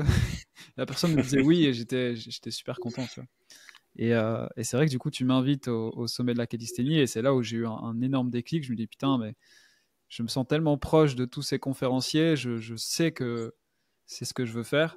Et je pense que du coup, le sommet de la calisthénie, c'était en décembre, et Oui. c'était un week-end, et, euh, et je pense qu'il m'a fallu peut-être 2 jours ou 3 jours où j'ai donné ma démission, j'ai pris mes billets, et j'ai dit, c'est bon, maintenant, kiné, c'est bon. Ciao. De toute façon, je parlais un petit peu de mon projet, mais encore une fois, les gens me disaient quoi, mais comme ils me voyaient beaucoup faire des équilibres sur les mêmes, ils me disaient, attends, tu veux arrêter la kiné, pourquoi? Pour coacher des gens en équilibre. Ils me disent, mais t'es sûr? Tu vois, je sentais le doute. Et ce que tu as dit Ouais. tout à l'heure, c'est vrai que moi aussi, je l'ai ressenti à un moment donné, parce que au fond de moi, j'étais persuadé que j'étais fait pour ça, et que j'allais le faire. Je savais juste Mhm. pas encore quel allait être le chemin. Mais ouais, du coup, c'est vraiment grâce à cette invitation que j'ai un peu précipité mon arrêt de la kiné, où j'ai été à Toulouse. Et clairement, ce qui s'est passé, c'est que moi, j'ai pris un appartement à Toulouse. J'avais un peu de thunes, heureusement, parce que je travaillais en tant que kiné. Et ouais, je connaissais personne. Je me suis dit, maintenant, c'est fini, quoi. Maintenant, je me bouge. Donc, j'ai pris des formations, etc. Et donc, ça fait 2 ans, quoi. Ça fait 2 ans, ouais. Ouais. 2 ans 2 ans. en janvier 2022. Donc, Je ouais, suis content de franchement, savoir ça. un grand Je merci. savais pas. Je suis Ah très, ouais? très content que ça a été un peu un petit événement de déclencheur qui t'a Hmm. poussé un peu à prendre ta décision. Je suis content de savoir ça. Ah bah ouais, Très complètement. content. Hein. Bah, du coup, tu pourrais peut-être nous parler un peu du sommet de la calisthénie. Bon, déjà, qu'est-ce que c'est et comment. C'est quoi cette idée de génie que tu as eue de d'organiser ça? Enfin, explique-nous un peu comment est-ce que tu as mis tout ça en place. C'était une idée que Amélie avait eue. À cause que avant que l'arène existe, qu'est-ce qu'on a créé, Amélie et moi, c'était le magazine du mouvement. Donc, c'était un magazine web où ce qu'on faisait intervenir, la stratégie d'Amélie, là, où tu vas voir sa stratégie incroyable, c'était de créer un magazine web qui vient parler de entraînement santé en général. Donc, tu peux avoir un intervenant en course à pied, yoga, un nutritionniste, et moi, j'étais l'intervenant attitré à calisthénie. Donc, sa stratégie était, on va aller dans le très global, donc une possibilité beaucoup plus grande de grossir rapidement, parce qu'on vient traiter de plein de sujets, pour te mettre en lumière dans la calisthénie. Donc, de faire découvrir, elle dit, ton désir, c'est de faire découvrir ça à la plupart des personnes. Donc, vaut mieux aller dans des niches qui sont très grosses. T'sais, le yoga, elle dit, c'est connexe un peu. La course à pied, ça peut servir aussi. Elle dit, on va créer quelque chose de beaucoup plus général pour te faire connaître et que tu vas être un intervenant chaque mois, faire un article sur la calisthénie. Donc, ça a été une très bonne idée de la part d'Amélie. Et sérieusement, ça l'a très, très bien été. On a fait 2 sommets du mouvement. On a été dans des grosses conventions aussi où on avait un petit stand là, où ce qu'on avait sommet du mouvement, le monde venait nous parler. On avait fait des conférences où il y a eu plusieurs milliers de personnes. On avait acquis en 2 ans beaucoup de listes courriels, donc ça a vraiment beaucoup marché jusqu'à temps que on réalise que ça demandait de plus en plus de temps et à la fin, c'était difficile aussi de demander aux personnes, OK, l'article que tu m'as dit que tu allais m'envoyer, de courir un peu après les personnes pour les articles, tout ça, ça devenait plus difficile et on voyait qu'on était un peu essoufflé dans ce projet-là et Amélie, elle a dit, ben écoute, ça t'a permis aussi de te faire connaître un peu plus, on a plus de personnes sur la liste courriel, mais là, est-ce que c'est quelque chose que tu dois faire pendant des années? Puis je me suis dit, non. C'est vrai que mon objectif, c'est de rester dans la calisthénie. Je veux pas gérer une entreprise qui parle de plein d'autres choses. J'aimerais ça juste m'attarder à la calisthénie. Donc, on a pris la décision d'arrêter ça. Mais l'idée du sommet du mouvement qu'on avait fait, Amélie a dit, tu pourrais en faire un sur le sommet de la calisthénie. Maintenant que c'est plus populaire, maintenant que tu as fait un peu plus ton nom. Donc ça, on parle de, je me souviens plus combien d'années plus tard. Là, elle a dit, fais donc un sommet de la calisthénie, là, présentement. Elle dit, tu as besoin un peu de t'entourer de personnes. C'était dans la période que je faisais de l'insomnie aussi. Elle dit, tu te sens un peu plus seul, travailler tout seul, c'est un peu plus difficile parce que tu as moins de motivation. Entoure-toi de personnes qui sont autant passionnées que toi. Contacte-les. C'est Amélie qui m'a vraiment dit, OK, ce serait un bon timing pour faire ça. Donc, c'est là que j'ai commencé à développer ça, à penser les personnes que je voulais inviter, dont toi, Alexis Gabory, Jonathan Ferland-Valois pour le Press to Handstand. Bref, il y avait plein de personnes. C'est vrai que ça a été difficile aussi vu qu'il n'y a pas beaucoup de personnes aussi dans le monde de la francophonie, ça a été difficile aussi de trouver une dizaine, une vingtaine d'intervenants. C'est sûr que c'est difficile. Mais bref, c'est comme ça que l'idée est venue. Ok. Et du coup, parce que je pense que j'en ai pas vu d'autres. T'en as organisé qu'un seul? Ouais, qu'un, mais Ok. c'est quelque chose que, au courant des prochaines années, je pense que ce serait bien de faire une deuxième édition. Bah ouais, en tout cas, c'est vrai que c'était. Moi, j'étais vraiment super content, très honoré de pouvoir participer à ce truc-là. Et c'est vrai que c'était vraiment cool. Et là où moi, ça a été un peu un déclic, c'est que moi, je me rappelle qu'à ce moment-là, je pense que j'avais menti au boulot pour prendre congé et travailler sur mon PowerPoint, tu vois. Et c'est là où je me suis dit, ah ouais, j'étais dans ma chambre, je refusais d'aller à la plage, je refusais d'aller aux soirées et tout, parce que quoi? Parce que je faisais un PowerPoint, tu vois. C'est là où je me suis dit, bon, là, en kiné, je me rappelle que moi, c'était vraiment la loi du moindre effort, et si je pouvais terminer, enfin, je faisais vraiment le moins que je pouvais, tu vois. Oui. Je travaillais à mi-temps, dès que je pouvais rentrer chez moi, je rentrais chez moi. Je me sentais pas investi, tu vois, et ça, c'est quelque chose qui m'a quand même apporté du négatif dans ma vie parce que c'était pas satisfaisant, tu vois, de voir que j'arrivais pas à m'investir. Et c'est là où je me suis dit, waouh, mec, regarde-toi, t'es en plein milieu de la nuit en train de faire un putain de PowerPoint. Donc, C'est un très bon signe pour ouais. dire que c'est quelque chose que, quand tu regardes pas le temps que tu investis dans quelque chose, et en plus ton PowerPoint, la présentation, tout ça, je reçois souvent des messages. Le sommet de la calisthénie est toujours en plus sur le site de Stenios. C'est toujours quelque chose qui roule. Mais tu sais que là, encore la semaine dernière, moi en ce moment, je suis sur je sais pas si tu sais l'information, mais je suis sur le Reboot Camp de Helio. Non, je savais pas. Voilà, bah, je suis dessus. Et OK. il y a un mec qui m'a envoyé ça. Et j'ai vu, je dis, mais attends, c'est quoi? Quoi, on peut encore retrouver ce truc-là? Donc ouais, Ouais, c'est public alors. c'est sur le site encore. On l'a mis sur on en fait encore profiter aux Ok. personnes parce que je me dis ce serait ridicule de pas encore laisser ça disponible Mhm. avec les présentations de qualité qu'il y avait. Donc, ouais, je reçois encore souvent des courriels pour dire merci de garder encore ça disponible, que de la qualité, blablabla. Donc, je trouve que c'est quelque chose qui serait encore à refaire, de mettre encore plus d'intervenants, tout ça. Et si t'es partant encore pour une deuxième édition, ce serait cool. Mhm.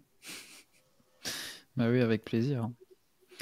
Bon, et Mm. du coup, je pense qu'on peut venir au gros morceau actuel, parce que je pense que maintenant, les gens qui connaissent Simon Abto connaissent, enfin, Simon Abto égale Stenios. T'as pas été tout seul quand t'as créé ça. Explique-nous un Non. petit peu comment ça s'est mis en place ce projet. Qu'est-ce qu'il y a de différent du coup par rapport à l'arène? Parce que de ce que moi je sais, euh, enfin de ce que je pense savoir, c'est que c'est la même chose que l'arène, mais peut-être en version, c'est Pokémon version 1, c'est l'arène, version 2, c'est Stenios. Très boosté, ouais. J'espère que tu Mm. vas pas nous faire des versions 3 et 4 parce que sinon je sais pas à quoi attendre, mais en tout cas voilà, je pense que c'est plus ou moins la même chose en mieux.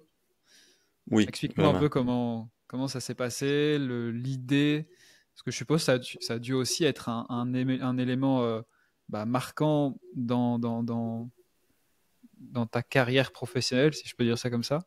Je pense que ça, Vraiment. ça a dû être, parce qu'il me semble que tu m'en parlais, hein, que c'est vrai que quand on fait du coaching, bah, on est tout seul, on est sur l'ordinateur à la Mhm. maison. Donc c'est vrai qu'à un moment donné, avec les années, je pense que ça peut peser. Donc je me mets à ta place. je me dis au moment où tu t'es dit, putain, j'ai trouvé un mec, j'ai trouvé une idée, ça a dû être incroyable ce moment. Donc raconte-moi un Mm. petit peu comment ça s'est passé exactement. Ça a commencé grâce au sommet de la calisthénie. Vu qu'Alexis était intervenant, je l'avais invité à mon podcast solo, donc c'était Sans Limite. J'avais invité Alexis, j'en avais profité à la fin pour lui dire est-ce que tu es partant pour participer au sommet de la calisthénie? C'est un événement que je prépare là, bientôt. Puis il a dit tout à fait. Puis là, on a commencé, je lui ai dit, hey, est-ce que tu sais, on avait parlé de nos entraînements, on avait parlé un peu de tout ça, les vidéos YouTube. Puis après, je lui ai dit, est-ce que tu serais partant qu'on se fasse des rencontres une fois de temps en temps, juste pour qu'on se donne, tu sais, notre point de vue sur nos séances d'entraînement et tout ça. Donc, on a commencé à se parler un peu plus. Et il a commencé à me faire part il voulait se créer une plateforme en ligne aussi. Donc, il voulait se créer quelque chose de similaire un peu à la reine, je pense. Je sais pas si c'était similaire, mais il voulait créer quelque chose de partir de zéro, créer tout ça. Et ce que je lui ai dit, c'est comme pourquoi pas pourquoi pas allier, excuse-moi pour le bruit, pourquoi pas allier nos forces pour créer quelque chose d'encore plus gros. Je vais juste fermer mon application. Donc c'est ça que je lui ai dit. J'ai dit pourquoi pas faire ça. Et c'est en plein tout de suite par la suite, vu qu'on avait eu une bonne connexion, que ça allait bien dans nos rencontres, il a dit, c'est vrai que ce serait logique, on pourrait créer quelque chose d'encore plus gros, et on se complétait bien aussi dans nos forces. C'est Ouais. un tireur, Mm. un tireur, on dirait que je parle d'un shooter, là, mais c'est quelqu'un qui est très, très fort en tirage dans ses mouvements, et moi, je suis très bon en poussée. Donc, j'ai dit, on pourrait créer des cours là, très complémentaires, avancer plus vite, parce qu'on va être deux à travailler là-dessus. Puis après y avoir pensé, il a dit ben pourquoi pas? Pourquoi pas? Donc on est reparti de la structure, l'ossature de l'arène. Et là, Alexis a ajouté sa sauce, on a créé quelque chose de beaucoup plus complet, des possibilités nouvelles. On a refilmé les vidéos pour que Alexis soit aussi dans les vidéos. On les a améliorées, on en a profité pour tout remodeler, voir les choses un peu que les personnes trouvaient qu'il y avait des lacunes, ajouter plus de possibilités au niveau des sélections d'exercices, des durées en termes pour les séances, des séances express un peu plus courtes. Donc on a ajouté plein de nouveautés, mais c'est parti de l'ossature un peu là, de l'arène aussi. Là. Mm. Ouais, c'est vrai que vous vous complétez très très bien, hein. C'est vrai que moi, quand j'ai vu l'association, je me dis putain, franchement, c'est beau parce que c'est vrai que bon, quand tu as dit un gros tireur, bon, moi, ça m'a beaucoup parlé. C'est vrai que quand on voit vos deux forces, je trouve vraiment pour explorer tous les mouvements en calisthénie, bah, c'est parfait. Tu vois, parce que Vraiment. chacun peut s'occuper de sa partie, puis c'est deux parties égales. Donc, Mhm. ouais, c'est vrai que c'est un super projet. Et Mm. bah ouais, du coup, Stelios, ça a été créé, du coup, quand ça? Ça fait quoi? Ça fait 2 ans? Ça fait trois Ça ans? fait 2 ans. Ça fait Ça deux fait ans. 2 ans. Ouais. Je suppose qu'au Ça fait début, 2 ans. Ouais. j'allais dire, je suppose qu'en plus, au début, ça a dû être une charge de travail conséquente.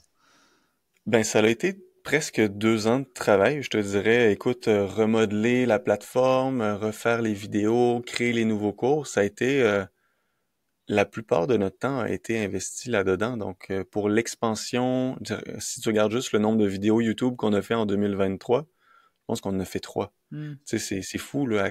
Ça montre un peu à quel point la majeure partie de notre temps était investie dans ça, dans créer quelque chose d'ultra complet et d'essayer de grossir notre compte Instagram aussi. Donc, on s'est dit sur quoi on se penche. On peut pas être sur tous les fronts. On peut pas faire une vidéo YouTube, un podcast à chaque semaine avec Instagram. Donc, on s'est dit, on va essayer de faire Instagram et podcast. Euh, et le reste de notre temps, c'était créer les cours, les programmations et alimenter aussi la plateforme, tu sais, d'être présent, de Hmm. prioriser tout ça. Hmm. Et du coup, aujourd'hui, après 2 ans, est-ce que tu vois les choses différemment maintenant que c'est plus ou moins en place?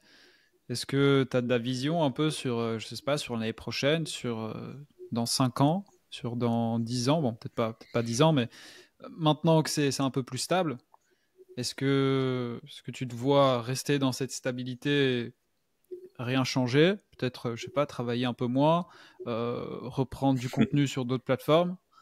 Enfin, encore une fois, tu me partages ce que tu as envie de partager. Oui, oui.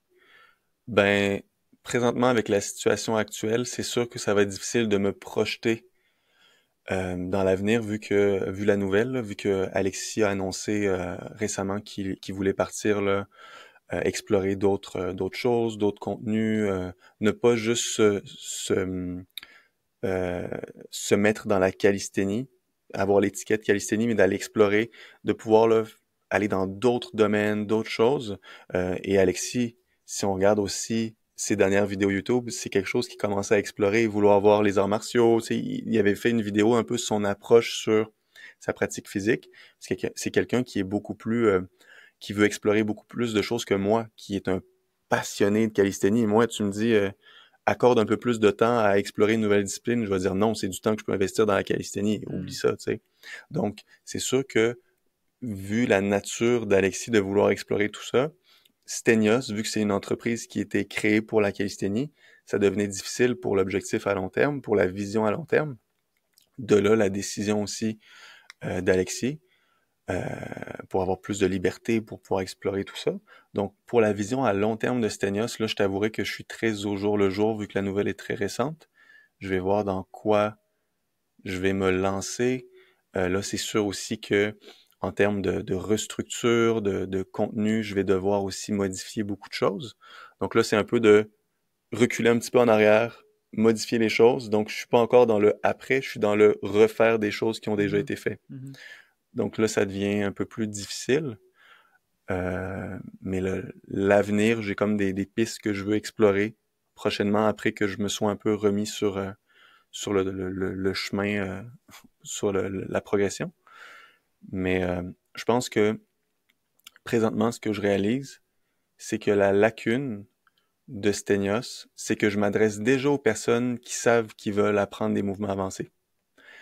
Et je m'adresse pas aux personnes qui sont pas conscients qu'ils veulent apprendre ces mouvements-là. Mhm. Et si je fais allusion à beaucoup de clients que j'ai eus, c'est quelque chose qui se développe. Mais à la base, tu veux commencer la calisthénie juste pour dépendre moins du gym, avoir un physique athlétique, être plus en forme, t'entraîner à la maison. Et après, tu découvres, OK, c'est quoi ce mouvement-là? Ça, c'est le front lever. C'est génial, je veux essayer d'apprendre ce mouvement-là, mais à la base, la personne, elle voulait avoir un physique plus développé, gagner en force, de pas devoir prendre son auto pendant 30 minutes pour aller au gym parce qu'elle a un garage puis elle peut s'entraîner chez elle. Donc, je vais essayer de m'adresser plus aux personnes qui ne savent pas qu'ils veulent apprendre des mouvements plus avancés.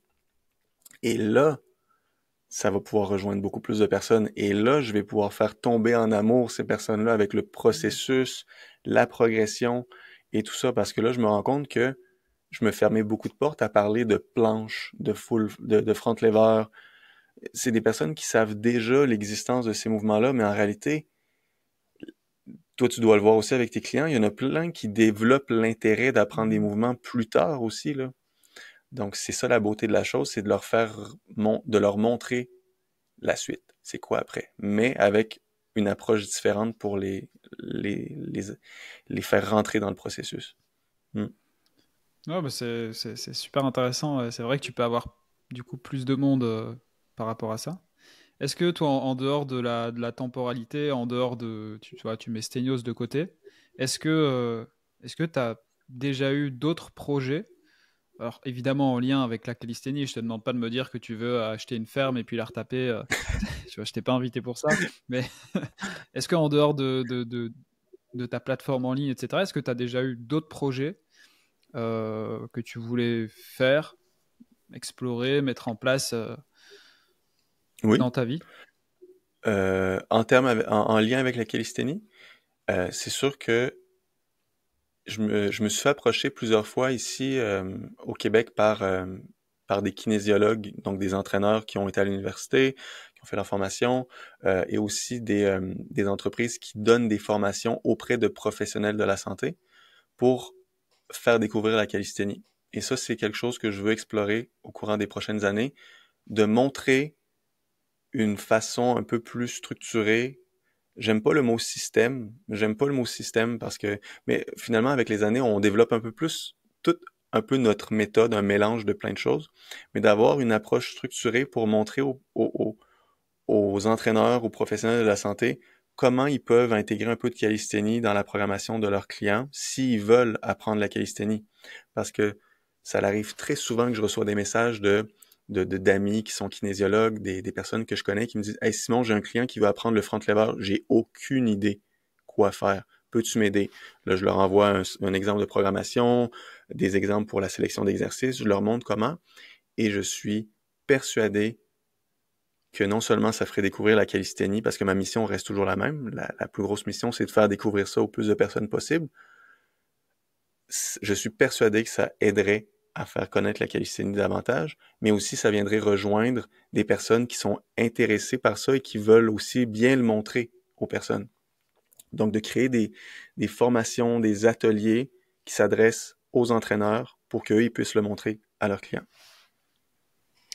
Ouais, c'est intéressant. En tout cas, moi, il y a quelque chose qui m'a un peu tilté dans ce que tu viens de dire, où toi, du coup, ta mission, entre guillemets, ou ce qui te parle le plus, c'est de faire découvrir, c'est ça que tu as dit, hein, de faire découvrir la calisthénie au plus de monde possible. Et c'est vrai qu'on l'a entendu plusieurs fois, où toi, voilà, c'est quelque chose qui tellement ça te parle que tu as envie d'en parler autour de toi, etc. Même quand tu me parlais de la création de ta chaîne YouTube.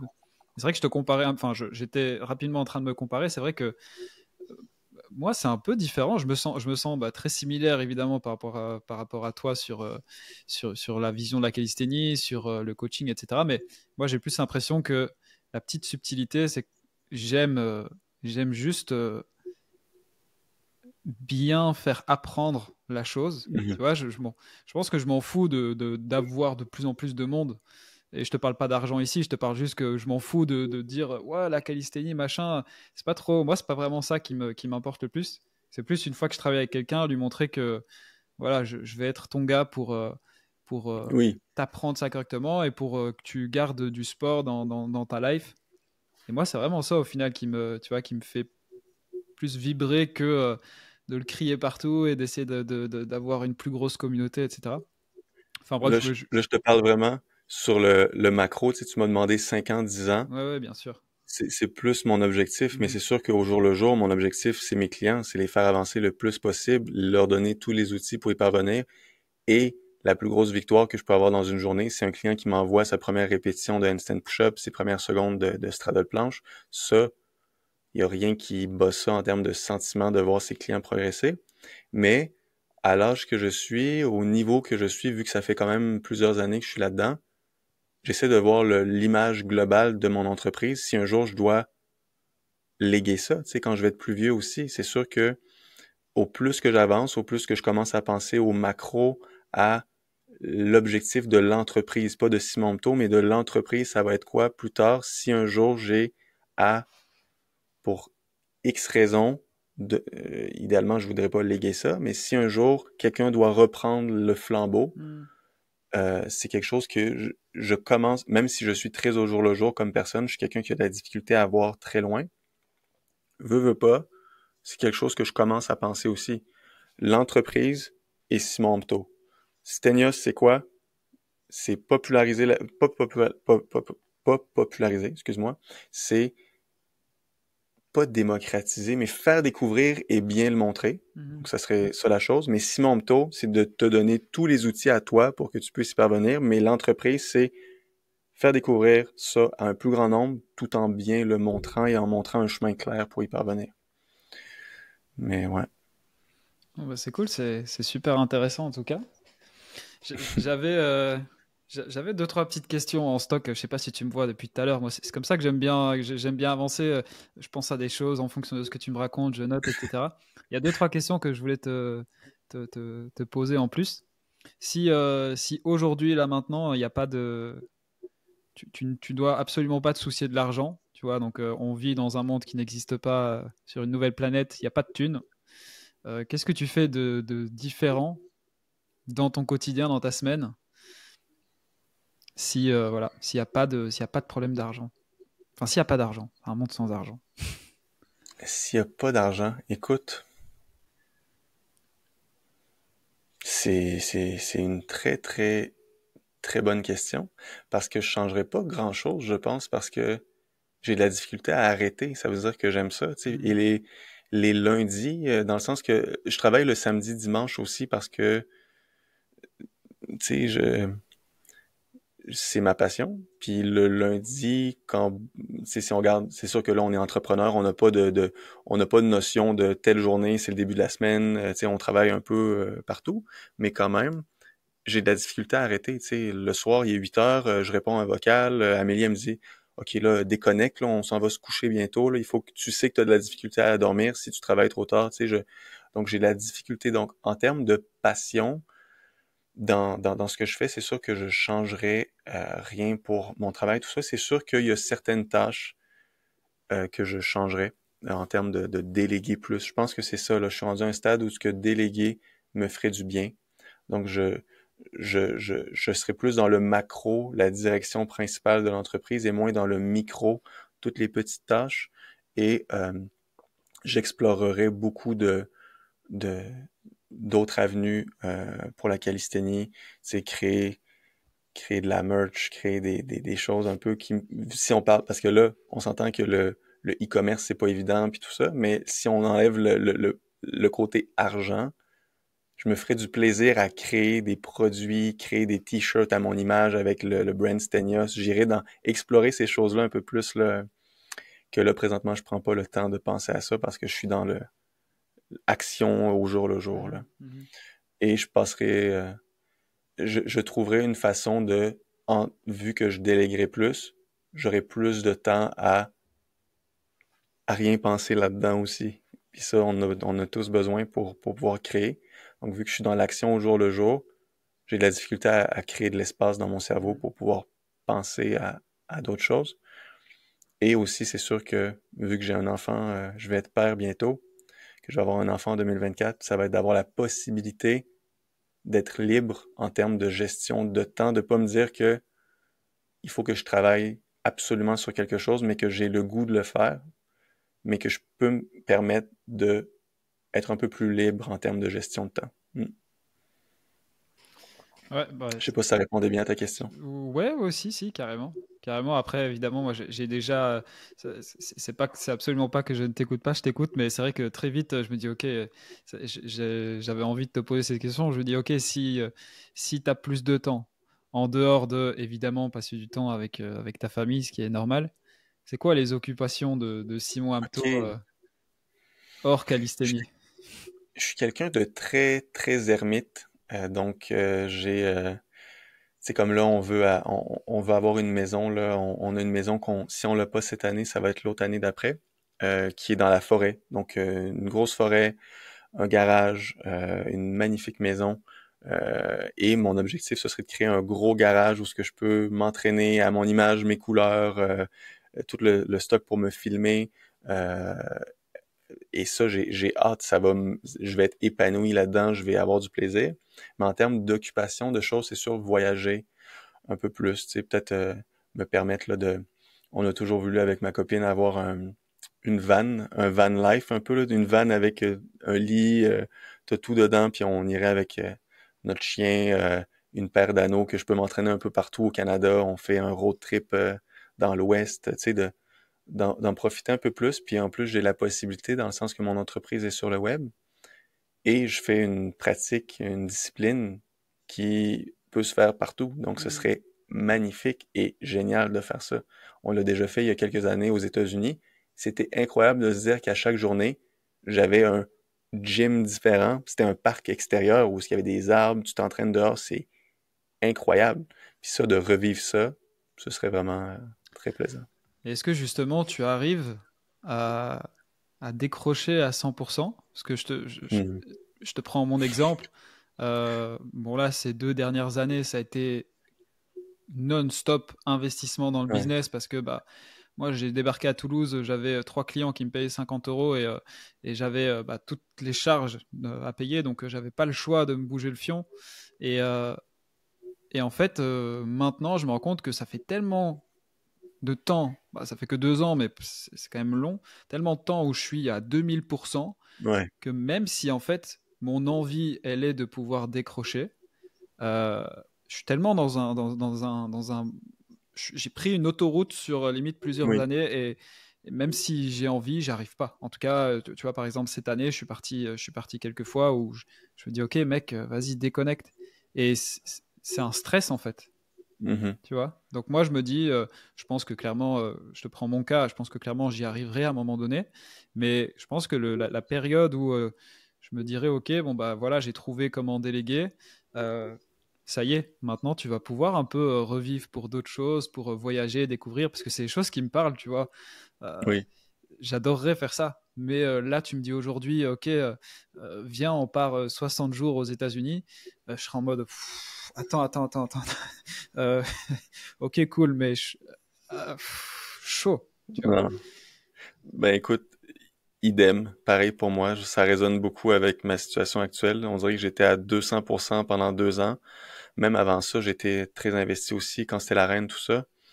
Et la période où ce que j'allais moins bien, où ce que je faisais de l'insomnie, ça m'a beaucoup remis en question sur ce que je veux pour la suite.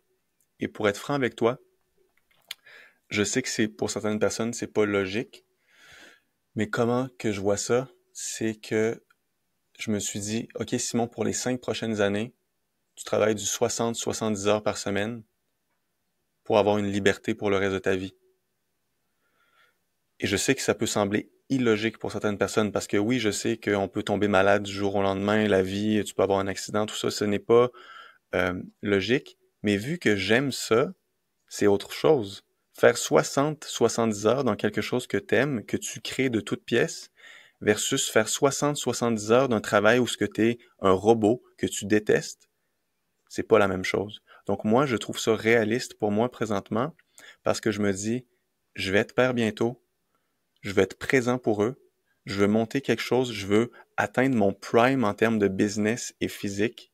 Là, c'est un gros challenge que je me mets parce qu'il me reste pas beaucoup de temps, mais je veux tout faire dans mon pouvoir pour y arriver, pour après que je puisse apprendre à décrocher progressivement parce que je vais avoir la possibilité de.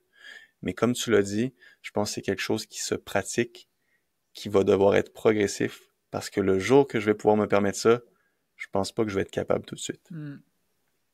Comme tu l'as dit, c'est toujours là. T'arrêtes puis tu te culpabilises. T'es comme, ben non, je pourrais être en train de faire.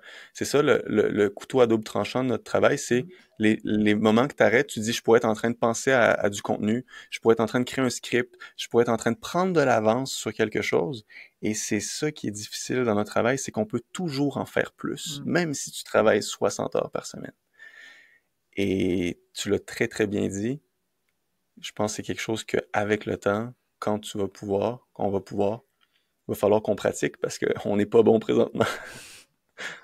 Ouais, mais c'est vrai que ça me fait plaisir de pouvoir parler de ça avec quelqu'un d'autre parce que c'est ce que je vis à 2000%. Et tu vois, même le fait d'en parler, je me dis, putain, parfois, je dirais pas que c'est nocif pour ma santé ou quoi, parce que je suis super épanoui dans ce que je fais.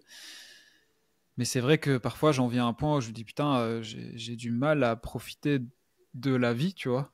Mhm. J'ai du mal à profiter de la vie, j'ai du mal à me prendre un jour off.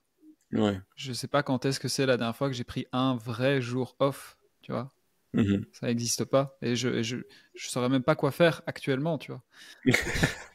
C'est Limite, je vrai. marcherais dans la ville et je suis là, oh, putain, qu'est-ce que je fais tu vois, C'est vrai. pas d'entraînement, pas de. Et ça a été super progressif parce que j'étais pas, enfin, tu vois, il y a 2 ans, j'étais pas la même personne. 2 ans encore avant, j'étais pas le même. Et parfois, je me dis, putain, mais comment j'étais quand j'avais, tu vois, 16 ans et que Mhm. tu me parlais de calisthénie, je dis, c'est quoi calisthénie, tu vois, où je m'entraînais pas. Tu vois, bon, après, c'est différent parce que enfin, moi, personnellement, j'étais adolescent quand j'ai commencé à 17 ans la calisthénie. Mais je pense que c'est un peu des phases et clairement, là, je prends mon cas et le tien, je pense aussi, on est un peu à l'apex Mhm. du, du, du, du roulement et moi aussi, je suis dans la phase où je me dis, bon, maintenant, j'accepte et j'ai même envie de déléguer, en fait. Après, ça va être Mhm. difficile parce que bah, c'est sûr que c'est un bébé Mais oui. qu'on construit depuis tellement longtemps et t'as pas envie de faire n'importe quoi. Moi, je sais que cette année, bon, il y a eu une expérience avec, voilà, avec un vendeur où ça s'est pas super bien passé. Euh, Bah, franchement, je le vivais mal, tu vois. En dehors de Mhm. tu perds de l'argent, je me dis putain, comment est-ce que je vais réussir à déléguer? Et ouais, je pense que je suis un peu dans cette période là maintenant où j'ai envie de le faire de plus en plus parce que je me dis c'est pas viable, tu vois. Ouais. Je peux pas Mais, profiter de vie sociale correcte. mais c'est logique aussi, c'est difficile de faire confiance quand tu délègues parce que tu t'investis corps et âme dans quelque chose et c'est tellement quelque chose qu'on a à cœur que de dire quelqu'un va prendre va s'occuper de quelque chose, c'est sûr que tu as peur que ce soit un peu moins bien fait, que ce soit bien fait, quand tu as des erreurs dans la chose que tu délègues aussi. Puis ça, c'est apprendre à trouver la bonne personne, à faire confiance aussi. Mais c'est un lâcher-prise qui est pas évident. Tu sais, j'ai un de mes amis, c'est incroyable, là, c'est un Québécois, qu'il avait son gym physique. Il a toujours son gym physique, mais là, il est rendu avec 15 employés, mais il est passé de seul à 15 employés. Tu sais, c'est un gars, là, il est admirable. Sérieusement, c'est un entrepreneur incroyable. Et même là, on a une discussion, on essaie de se faire des discussions, pas beaucoup par année, mais à chaque fois, on essaie de prendre le temps de se parler. Et il me disait, ça fait 10 ans, et ça l'a changé, mais quand même, tu as des stress qui sont nouveaux. Il dit comme là, j'ai 12 employés, c'est comme gérer, quand tu rentres dans la gestion de personnes, c'est une toute autre histoire, là, puis c'est apprendre à gérer, c'est comme des enfants, c'est comme, prendre le temps de parler, les problèmes, après de gérer un autre camp, il y a un feu qui s'allume à gauche, il faut que tu ailles l'éteindre, après ça repart de l'autre côté. Fait que, il va toujours avoir de quoi, puis l'entrepreneuriat, c'est un peu ça, mais je pense qu'il y a des façons aussi, des avenues, que ça va être beaucoup de travail. Puis c'est pour ça que la plupart du temps, les personnes, les entrepreneurs, abandonnent. Et l'illusion de l'entrepreneur, la personne qui se lance en entrepreneuriat en disant qu'il va faire plus d'argent rapidement, c'est pour ça que quand je vois toutes les personnes qui se lancent en entrepreneuriat, les jeunes coachs, je suis comme, la chose que tu vas devoir développer, c'est l'endurance face à l'inconfort. Mm. Ça, là, c'est la meilleure qualité que tu dois développer, c'est être capable de faire des changements de décision, des prises de décision rapidement, d'être capable de t'adapter quand il y a une difficulté et aussi d'être patient parce que la plupart abandonnent. Pendant, t'as 5-10 ans à travailler comme un fou, puis après, t'aurais pu exploser, mais les personnes abandonnent avant ça parce qu'ils essayent pas, ils se remettent pas en question, ils arrêtent. Et je pense que c'est ça qui fait la différence avec les personnes qui réussissent et ceux qui réussissent pas, c'est ils sont endurants face à l'inconfort, puis ils perdurent, puis ils essayent. Mais je pense qu'on va avoir nos lots de difficultés, ils vont être différents, qu'on va être plus loin, peut-être, Martin, on s'en parlera, j'ai hâte de voir dans quelques années. Mais pour l'instant, je suis très, très, très d'accord et je partage les mêmes choses que toi, que je suis incapable de prendre une journée de repos. Et quand j'en prends une, je lis un livre sur l'entrepreneuriat ou je lis un livre sur être efficace. Puis là, je lis ça, puis Amélie a dit, tu décroches pas, là, tu lis encore quelque chose sur optimiser ta business. Donc, c'est toujours présent. Donc, je suis tout à fait d'accord avec toi, puis je pense qu'on on vit les mêmes choses Mm. présentement. Ouais, mais c'est super intéressant en tout cas de pouvoir partager ça. Euh, Mhm. je pense qu'on arrive doucement à la fin. Moi, je voulais peut-être aller te partager, te poser une toute dernière question pour un peu plus légère. On va réussir à décrocher cette fois-ci. Un peu plus légère pour clôturer. Si tu devais nous partager allez, deux, trois fun facts sur Simon Amto, en dehors évidemment de calisthénie, de Amélie enfin, qu'on connaît. Enfin, je connais Amélie, mais tu nous as un petit peu parlé. Qu'est-ce que tu pourrais nous dire sur toi pour donner peut-être un peu plus d'informations sur ceux qui écoutent le podcast, qui sont encore là? Fun fact, j'ai grandi à Madagascar. Je suis né en Belgique et j'ai passé ma première année de ma vie au Tchad, en Afrique, et après j'ai été à Madagascar pendant 7 ans, 8 ans. Donc, et je suis arrivé au Québec après dans un village où il y a plus de vaches que d'habitants. Ça, c'est une de mes fun facts. C'est un Une sacré. autre que je pourrais, une autre que je pourrais dire, c'est que à l'âge de 6 ans, je suis tombé dans la mer et il y avait un banc de baleines qui s'accouplait à côté de moi et c'est ce qui a fait en sorte que j'ai une phobie de la mer et en particulier des baleines. Fun fact numéro 2. Et ça doit faire peur ce truc-là. Le bruit des baleines, là, C'est que pour certaines personnes, ça les relaxe, là, le Ah, moi, j'entends ça, ça me glace ah. le sang. C'est Puis en plus, c'est inoffensif, c'est pas, c'est juste gros, c'est juste énorme, mais c'est pas un animal dangereux, mais c'est C'est pas trop impressionnant. gros, c'est immense. Ouais. C'est pas gros. C'est surtout quand t'as 6 ans et que t'es à côté de plein de baleines ouais, et qui te lâchent ce son-là, ça m'a vraiment. Après ça, mon père est venu me prendre dans l'eau et on était sur un bateau, parce qu'on était avec un des plus grands experts de baleines à bosse au monde. Et le gars, il voyait clairement pas les signaux du petit gars en détresse. J'étais comme en petite boule. Il m'a mis les écouteurs avec le sonore dans l'eau, avec les baleines, le bruit. Il m'a remis ces sons-là pendant que j'étais en train de traumatiser. Donc, ça, c'est les fun facts que j'ai en tête, là. Non, mais c'est bien. Ouais. C'est deux facts intéressants. Bah écoute, Simon, franchement, c'était vraiment, vraiment cool de t'avoir ici. Encore une fois, tu vois, j'avais ma structure, c'était plus ton parcours et je suis assez content de tout ce qu'on a pu aborder ensemble aujourd'hui. Je sais pas si toi, de ton côté, tu avais envie de, je sais pas, aborder un petit dernier sujet, nous partager quelque chose d'autre avant de clôturer. Non, je pense on